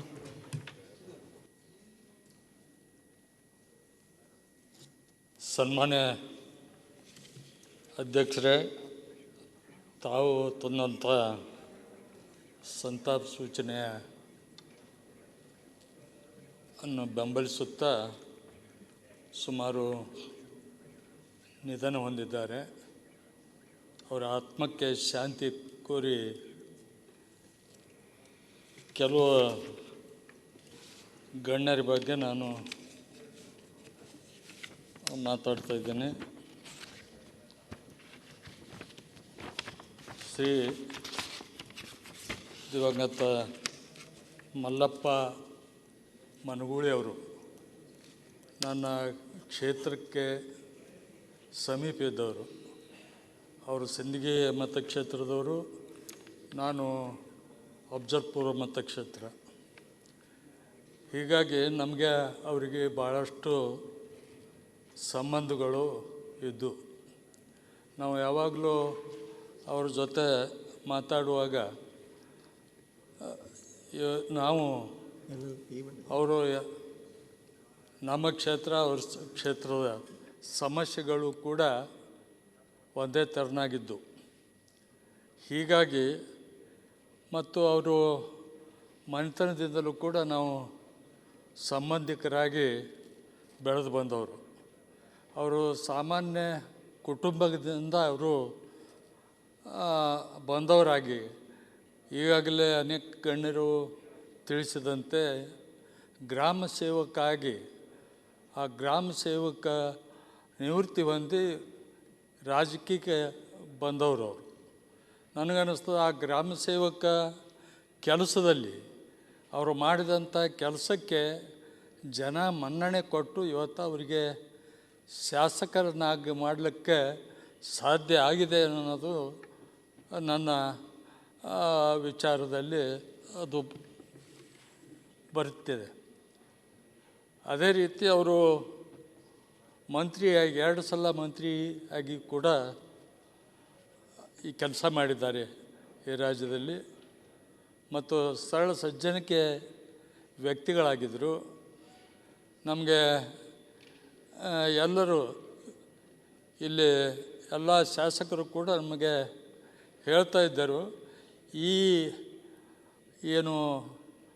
ಈ ಶಾಸನ ಸಭೆಯಲ್ಲಿ 3 ಜನರು ಟೋಪಿ ಹಾಕಿಕೊಳ್ಳುವಂಥ ಇದ್ದೀರಿ ಅಂತ ಹೇಳ್ತಾ ಇದ್ದರು. ಆದರೆ ಈಗ ಯಾದವಾಡ ಒಬ್ಬರು ಇದ್ದಾರೆ, ನಾವೊಬ್ಬ ಇದ್ದೀನಿ, ಮನಗೂಳಿ ಅವರಿಗೆ ನಾವು ಕಳ್ಕೊಂಡಿದ್ದೀವಿ. 3ರಲ್ಲಿ 1 ಟೋಪಿ ಹೋಗಿದೆ. ಇವತ್ತು ಮನಗೂಳಿಯವರು ಮತ್ತು ಅನೇಕ ಗಣ್ಯರು ಇವತ್ತು ನಮ್ಮಿಂದ ಅಗಲಿದ್ದಾರೆ. ಅವರು ಮಾಡಿದಂಥ ಕೆಲಸ ನಮ್ಮ ಮುಂದೆ ಇದೆ.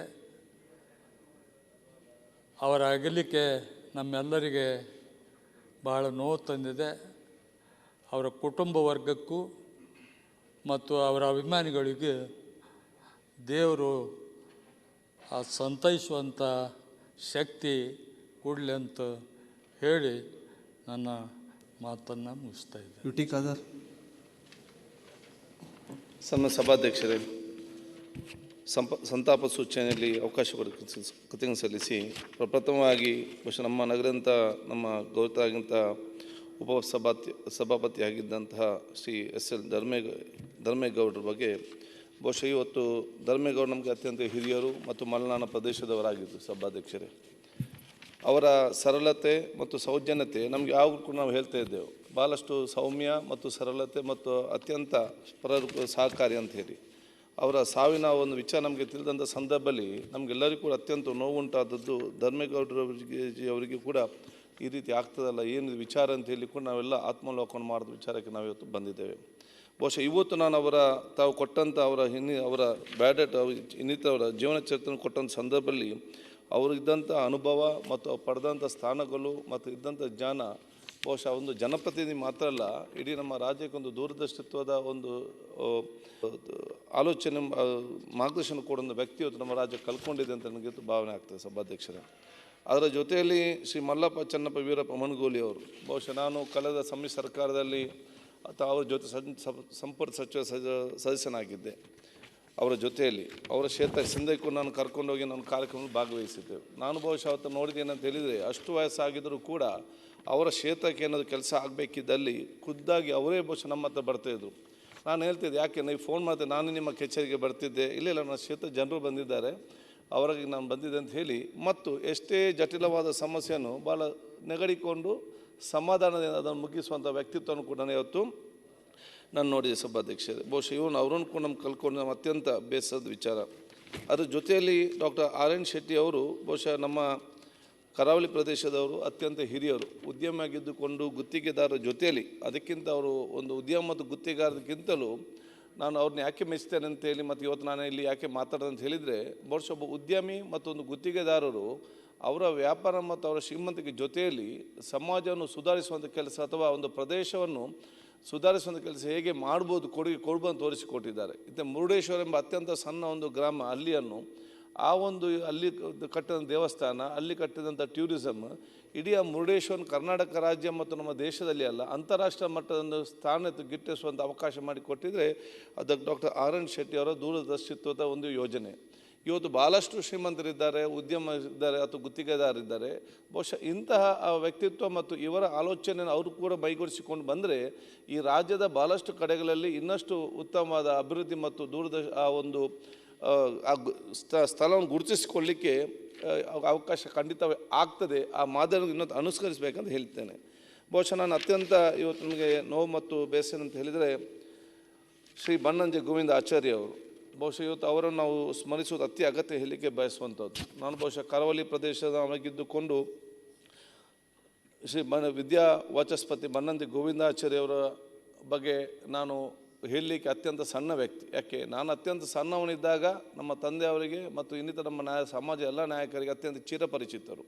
ನಾನು ಬೇರೆ ಬೇರೆ ಕಾರ್ಯಕ್ರಮ ನೋಡಿದಾಗ ಅವರನ್ನು ಸರ್ವ ಧರ್ಮದವರು ಕೂಡ, ಸರ್ವ ರಾಜಕೀಯ ಪಕ್ಷದವರು ಕೂಡ ಮತ್ತು ಸಣ್ಣವರಿಂದ ಹಿಡಿದು ದೊಡ್ಡವ್ರಿಗೆ ಅತ್ಯಂತ ಗೌರವಪೂರ್ವಕವಾಗಿ ಅವರಿಗೆ ಆ ಗೌರವವನ್ನು ಕೊಡ್ತಾಯಿದ್ರು. ಬಹುಶಃ ಒಬ್ಬ ಅಪರೂಪದ ಪ್ರತಿಭೆಯಾಗಿದ್ದುಕೊಂಡು ಶ್ರೀ ಬನ್ನಂಜೆ ಗೋವಿಂದಾಚಾರ್ಯರು ಆಧ್ಯಾತ್ಮವನ್ನು ಜನರಿಗೆ ತಲುಪಿಸಿದವರು. ಬಹುಶಃ ಅವರು ಹಲವಾರು ವಿಚಾರಗಳು ನಾವು ನೋಡಿದಂಥ ಸಂದರ್ಭದಲ್ಲಿ ಅವರ ತತ್ವ ಹೇಗಿತ್ತು ಅಂತ ಹೇಳಿದರೆ, ಕಲಿತದ್ದು ಎಷ್ಟು ಎನ್ನುವುದಕ್ಕಿಂತ ಅರಿತದ್ದು ಎಷ್ಟು ಅಂತ ಹೇಳಿ ಎನ್ನುವುದು ಮುಖ್ಯ. ಅದರೊಂದಿಗೆ ತಾನು ಅರಿತಿದ್ದನ್ನು ಎಷ್ಟು ಮಂದಿಗೆ ಹಂಚಲು ಸಾಧ್ಯ ಎನ್ನುವುದು ಮತ್ತಷ್ಟು ಮುಖ್ಯ. ಈ ಹಂಚಿಕೆಯ ಪರಂಪರೆಗೆ ಸೇರಿದವರು ಬನ್ನಂಜೆ ಗೋವಿಂದಾಚಾರ್ಯ ಸಭಾಧ್ಯಕ್ಷರೇ. ಅದರ ಜೊತೆಯಲ್ಲಿ ಅವರು ಒಳ್ಳೆಯ ಕವಿ ಕೂಡ ಆಗಿದ್ದರು. ಅವರ ಯೌವನದ ದಿನಗಳ ಕವಿತೆಗಳು ಭಾಳ ಸೊಗಸಾಗಿದ್ದವಂತ ನಾವು ಕೇಳ್ತಿದ್ದೆವು. ಅವರು ಕವಿತೆಗಳನ್ನೇ ಬರೆದಿದ್ದು ಆಧ್ಯಾತ್ಮಿಕವಾಗಿದ್ದು ಸಮಾಜದ ವಚನಗಳನ್ನು ಕೂಡ ಜೊತೆಯಲ್ಲಿ ಕವಿತೆಗಳನ್ನೇ ಬರೆಯುತ್ತಿದ್ದರೆ ಜ್ಞಾನಪೀಠ ಪ್ರಶಸ್ತಿ ಕೂಡ ಅವರಿಗೆ ಬರುವಂಥ ಎಲ್ಲ ಒಂದು ಅವಕಾಶ ಮತ್ತು ಶಕ್ತಿ ಇತ್ತು. ಬಹುಶಃ ಮುಖ್ಯವಾಗಿ ನಾನು ಯಾವಾಗಲೂ ಹೇಳ್ತಾ ಇದ್ದೆ, ಮುಖ್ಯ ಮಾನವತಾವಾದಿಯಾಗಿದ್ದುಕೊಂಡು ಬಹುಶಃ ಇವತ್ತು ಧಾರ್ಮಿಕ ವೃತ್ತಿಗಿಂತ ಹೆಚ್ಚು ಆಧ್ಯಾತ್ಮಿಕ ವ್ಯಕ್ತಿಯಾಗಿ ಅವರು ಆಗಿದ್ದವರು. ಧಾರ್ಮಿಕ ವ್ಯಕ್ತಿಗಿಂತಲೂ ಕೂಡ ಅವ್ರಿಗೆ ಎಲ್ಲ ವಿಚಾರಗಳ ಜ್ಞಾನ ಇದ್ದರೂ ಕೂಡ ಒಂದು ಧಾರ್ಮಿಕತೆಗೆ ಜಾಸ್ತಿ ಮಹತ್ವ ಕೊಡುವ ಬದಲು ಆಧ್ಯಾತ್ಮಿಕವಾಗಿ ಜಾಸ್ತಿ ಒಂದು ಮಹತ್ವ ಕೊಟ್ಟಂಥ ವ್ಯಕ್ತಿತ್ವ ಅವರದು. ಮಹಾನ್ ವಾಗ್ಮಿ ಹಾಗೂ ಜೊತೆಯಲ್ಲಿ ಪ್ರವಚನವನ್ನು ಜಗತ್ತಿನಾದ್ಯಂತ ನೀಡಿದವರು.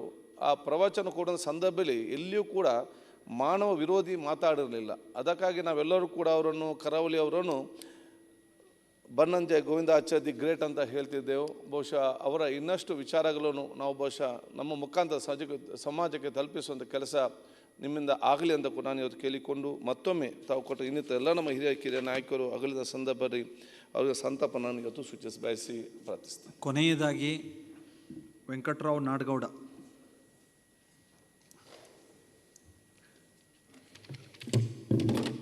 ಸನ್ಮಾನ್ಯ ಅಧ್ಯಕ್ಷರೇ, ತಾವು ತಂದಿರುವ ಸಂತಾಪ ಸೂಚನೆಯನ್ನು ಬೆಂಬಲಿಸ್ತಾ ಹಲವಾರು ಜನ ಗಣ್ಯರು ನಮ್ಮನ್ನು ಇವತ್ತು ಅಗಲಿದ್ದಾರೆ. ಅದರಲ್ಲಿ ವಿಶೇಷವಾಗಿ ಧರ್ಮೇಗೌಡರು, ಅವರ ಹೆಸರಿಗೆ ತಕ್ಕಂತೆ ಧರ್ಮರಾಯರಾಗಿದ್ದರು. ಅವರು ಅಧಿಕಾರ ವಿಕೇಂದ್ರೀಕರಣದ ಮಂಡಲ ವ್ಯವಸ್ಥೆಯಲ್ಲಿ ಪ್ರಧಾನರಾಗಿ, ಜಿಲ್ಲಾ ಪಂಚಾಯತಿ ಸದಸ್ಯರಾಗಿ, ವಿಶೇಷವಾಗಿ ನಾನು ಕೂಡ ಆ ಮಂಡಲ ಪಂಚಾಯಿತಿಯ ಪ್ರಧಾನನಾಗಿಯೇ ರಾಜಕೀಯ ಮಾಡಿರೋದು. ನಾನು ಒಬ್ಬ ಸಹಕಾರಿಯಾಗಿ ಅವರು ಸಹಕಾರ ಕ್ಷೇತ್ರದಲ್ಲಿ ಮಾಡಿದ ಸಾಧನೆ ಕೇವಲ ರಾಜ್ಯ ಮಟ್ಟದ ಸಂಸ್ಥೆಗಳಲ್ಲದೆ ಅಂತಾರಾಷ್ಟ್ರೀಯ ಮಟ್ಟದ ಕ್ರಿಪ್ಕೋ, ನ್ಯಾಫೆಡ್, NCDC ಇಂಥ ಹಲವಾರು ಸಂಸ್ಥೆಗಳಲ್ಲಿ ಒಬ್ಬ ಸಹಕಾರಿಯಾಗಿ ಉತ್ತಮ ಕೆಲಸವನ್ನು ಮಾಡಿ, ಅವರ ತಂದೆ ಲಕ್ಷ್ಮಯ್ಯನವರು ಅವರು ಕೂಡ ಈ ಸದನದ ಸದಸ್ಯರಾಗಿದ್ದವರು. ತಂದೆಯ ಸಾಧನೆಗಿಂತ ಮಗನ ಸಾಧನೆ ಹೆಚ್ಚಾಗಿದ್ದನ್ನು ನೋಡಿದರೆ ಭಾಳ ಹೆಮ್ಮೆ ಅನ್ನಿಸ್ತದೆ. ನಾವು ಅವರ ಇನ್ನೊಬ್ಬ ಸಹೋದರ ಭೋಜೇಗೌಡಗೆ ಯಾವಾಗಲೂ ಹಾಸ್ಯ ಮಾಡ್ತಾಯಿದ್ದೀವಿ, ನಿಮ್ಮ ಅಣ್ಣಗೂ ನಿನಗೂ ಏನೂ ಸಂಬಂಧ ಇಲ್ವಲ್ಲೋ ಅಂತ.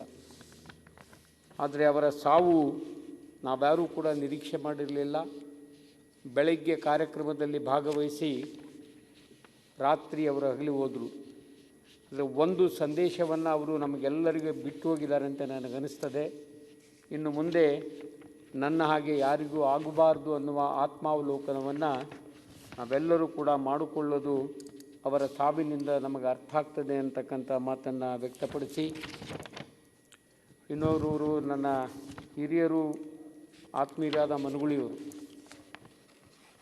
ಮನುಗುಳಿಯವರು ನಾನು ಬಹಳ ದಿನದಿಂದ ನಮ್ಮ ಪಕ್ಷದಲ್ಲಿದ್ದಾಗಲಿಂದನೂ ನಾನು ಅವರ ಹತ್ತಿರದಿಂದ ನೋಡಿದ್ದೆ. ಅದರಲ್ಲೂ ವಿಶೇಷವಾಗಿ ಹಿಂದಿನ ಸರ್ಕಾರದಲ್ಲಿ ನಾನು ಅವರು ಮಂತ್ರಿಗಳಾಗಿ ಕೆಲಸ ಮಾಡಿದ್ವಿ. ನನ್ನ ಕೊಠಡಿಯ ಪಕ್ಕದ ಕೊಠಡಿಯಲ್ಲಿ ಅವರು ಕೂಡ ಮಂತ್ರಿಗಳಾಗಿದ್ದರು. ನಾನು ಅವರ ಕೊಠಡಿಯ ಮುಂದೆ ಹಾದು ಹೋಗುವಾಗ ಬರುವಾಗ ಕೂಡ ನಾನು ಅವರಿದ್ದಾರೆ ಅಂದರೆ ಒಳಗೆ ಹೋಗಿ ಬರ್ತಿದ್ದೆ. ಅವ್ರಿಗೆ ಹಾಸ್ಯವಾಗಿ ಹೇಳ್ತಿದ್ವಿ, ನಾವು ಯಾರಿಗೆ ಅಂಜಿಕೆ ಹೇಳೋಂಗಿಲ್ಲ, ನಿನಗೆ ಅಂಜಿಕೆ ಅಂತ ಹೋಗಕ್ಕ ಅಂತ. ಯಾಕಂದರೆ ನಮ್ಮ ನಾಯಕರ ಕೀಲಿ ನಿನ್ನ ಕೈಯಾಗೈತಪ್ಪ, ದೇವೇಗೌಡರ ಮಾತಾ ನಿಂತಾಗ ನಡೆಯೋದು, ನಿನಗೆ ಅಂಜಿಕೆ ಬೇಕು ನಾವು ಅಂತ ಅವ್ರಿಗೆ ಹೇಳ್ತಿದ್ವಿ. ಅಷ್ಟು ಆತ್ಮೀಯತೆ ದೇವೇಗೌಡರ ಜೊತೆ ಇತ್ತು. ದೇವೇಗೌಡರ ಜೊತೆ ಆತ್ಮೀಯತೆಯಿಂದ ಅವರು ದೇವೇಗೌಡರ ಮಂತ್ರಿಮಂಡಲದಲ್ಲಿ ಸಚಿವರಾಗಿ ಕೆಲಸ ಮಾಡಿದರು. ಈಗಾಗಲೇ ಬಂಡೆಪ್ಪಣ್ಣವ್ರು ಮಾತನಾಡಿದ ಹಾಗೆ ನೀರಾವರಿ ಸೌಲಭ್ಯವನ್ನು ಅವರ ಕ್ಷೇತ್ರಕ್ಕೆ ತಂದುಕೊಟ್ಟರು ಅನ್ನುವ ಹಿನ್ನೆಲೆಯಲ್ಲಿ ಅವರನ್ನು ಕರೆದು ಅವರ ಪುತ್ಥಳಿಯನ್ನು ಅನಾವರಣ ಮಾಡೋದಕ್ಕೆ ನಾವು ಕೂಡ ಜೊತೆಯಲ್ಲೇ ಹೋಗಿದ್ವಿ. ಆತ ನಮ್ಮೆಲ್ಲರಿಗೂ ಹಿರಿಯಣ್ಣನಾಗಿ ವಯಸ್ಸಿನ ಸಣ್ಣವರ ಜೊತೆಯೂ ಕಲಿತು ಮಾತನಾಡುವುದು, ಅವರ ಜೊತೆ ಎಲ್ಲವನ್ನು ಹಂಚಿಕೊಳ್ಳುವುದು, ಯಾವಾಗಲೂ ಕೂಡ ಸರಳ ಸ್ವಭಾವ, ಎಲ್ಲರ ಜೊತೆ ಕಲಿತಿದ್ದರು. ಕ್ಷೇತ್ರದ ಕೆಲಸಗಳ ಬಗ್ಗೆ ಅತ್ಯಂತ ಕಳಕಳಿ ಇತ್ತು. ಹಾಗೆ ಮಂತ್ರಿಗಳು, ಜಿಲ್ಲಾ ಉಸ್ತುವಾರಿ ಮಂತ್ರಿಗಳಾದ ಶಶಿಕಲಾ ಜೊಲ್ಲೆ ಅವರು ಹೇಳಿದ ಹಾಗೆ ಕೆಲಸದ ಬಗ್ಗೆ ಅತಿ ಹೆಚ್ಚು ಕಳಕಳಿಯನ್ನು ಹೊಂದಿ ಇವತ್ತು ಬೆಳಗಿನ ಜಾವ ಅವರು ನಿಧನರಾಗಿದ್ದಾರೆ. ಯಾಕಂದರೆ ಅವರು ಏರ್ ಲಿಫ್ಟ್ ಮಾಡುವಾಗ ನನಗೆ ಸಂದೇಶ ಬಂದಿತ್ತು, ಅವರಿಗೆ ಆರಾಮಿಲ್ಲ ಅಂಥೇಳಿ ಅವರ ಗ್ರಾಮದಿಂದ ಏರ್ ಲಿಫ್ಟ್ ಮಾಡಿ ಅವರನ್ನು ಬೆಂಗಳೂರಿನ ಆಸ್ಪತ್ರೆಗೆ ಕರೆತಂದು ಸೇರಿಸಿದ್ರು. ಒಂದು 15-20 ದಿನಗಳಿಂದ ಆಸ್ಪತ್ರೆಯಲ್ಲಿದ್ದು ಇವತ್ತು ಅವರು ಬೆಳಗ್ಗೆ 1 ಗಂಟೆಗೆ ನಿಧನರಾಗಿದ್ದಾರೆ ಅಂಥೇಳಿ ಬೆಳಗ್ಗೆ 5 ಗಂಟೆಗೆ 6 ಗಂಟೆಗೆ ನ್ಯೂಸ್ನಲ್ಲಿ ಬಂದ ಮೇಲೆ ನಾವು ಸಂಪರ್ಕ ಮಾಡಿದ್ವಿ, ಆಸ್ಪತ್ರೆಗೆ ಹೋಗಿ ಬರ್ಬೋದೇನೋ ಅಂತ. ಅಷ್ಟರಲ್ಲೇ ಅವರ ದೇಹವನ್ನು ತೆಗೆದುಕೊಂಡು ರಸ್ತೆಯಲ್ಲಿದ್ದರು. ಅವರ ಮಗನಿಗೆ ನಾನು ಮಾತನಾಡಿದೆ, ಇಲ್ಲ ಈಗಾಗಲೇ ಬಿಟ್ಟಿದ್ದೀವಿ ಅಂಥೇಳಿ. ಅದು ಅವರ ಅಗಲುವಿಕೆ ನಮಗೂ ತುಂಬಲಾರದ ನೋವು. ಒಬ್ಬ ಹಿರಿಯ ಅಣ್ಣನನ್ನು ನಾವೆಲ್ಲ ಕಳೆದುಕೊಂಡಿದ್ದೇವೆ. ಅದೇ ರೀತಿ ರೇಣುಕಾ ರಾಜೇಂದ್ರನ್ರವರು, ಪ್ರೇಮಾನಂದ ಯಶವಂತ್ ಸುಬ್ರಾಯರು, ಬಸವಂತ ರೆಡ್ಡಿ ಮೋಟಪ್ಪಲ್ಲಿಯವರು, ಬೂಟಾ ಸಿಂಗ್ರವರು, ಹಾಗೂ ಡಾಕ್ಟರ್ ಆರ್ ಎನ್ ಶೆಟ್ಟಿಯವರು ಅವರು ಒಬ್ಬ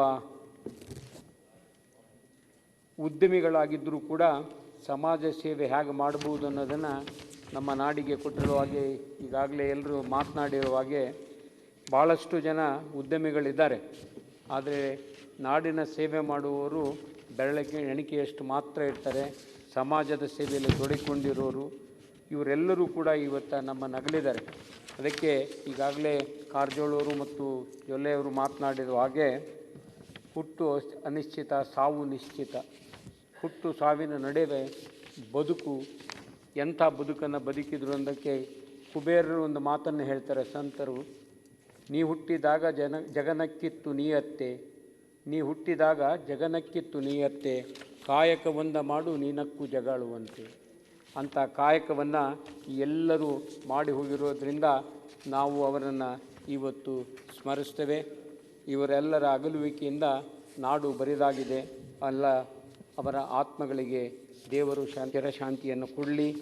ಅವರ ಕುಟುಂಬಕ್ಕೆ ಮತ್ತು ಅವರ ಅನುಯಾಯಿಗಳಿಗೆ ಅಗಲಿದ ನೋವನ್ನು ಭರಿಸುವ ಶಕ್ತಿಯನ್ನು ಭಗವಂತ ಕರುಣಿಸಲಿ ಅಂತ ಹೇಳಿ ಮತ್ತೊಮ್ಮೆ ತಮ್ಮ ಸಂತಾಪ ಸೂಚನೆಗೆ ಬೆಂಬಲಿಸಿ ನನ್ನ ಮಾತು ಮುಗಿಸ್ತೇನೆ. ನಮಸ್ಕಾರ. ಮೃತರ ಗೌರವಾರ್ಥ 1 ನಿಮಿಷ ಮೌನವನ್ನು ಆಚರಿಸಬೇಕೆಂದು ತಮ್ಮಲ್ಲಿ ಕೋರುತ್ತೇನೆ.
ಈ ಸದನವು ಅಂಗೀಕರಿಸಿದ ಸಂತಾಪ ಸೂಚನಾ ನಿರ್ಣಯದ ಪ್ರತಿಯನ್ನು ಮೃತರ ಕುಟುಂಬಗಳಿಗೆ ಕಳಿಸಿಕೊಡಲಾಗುವುದು.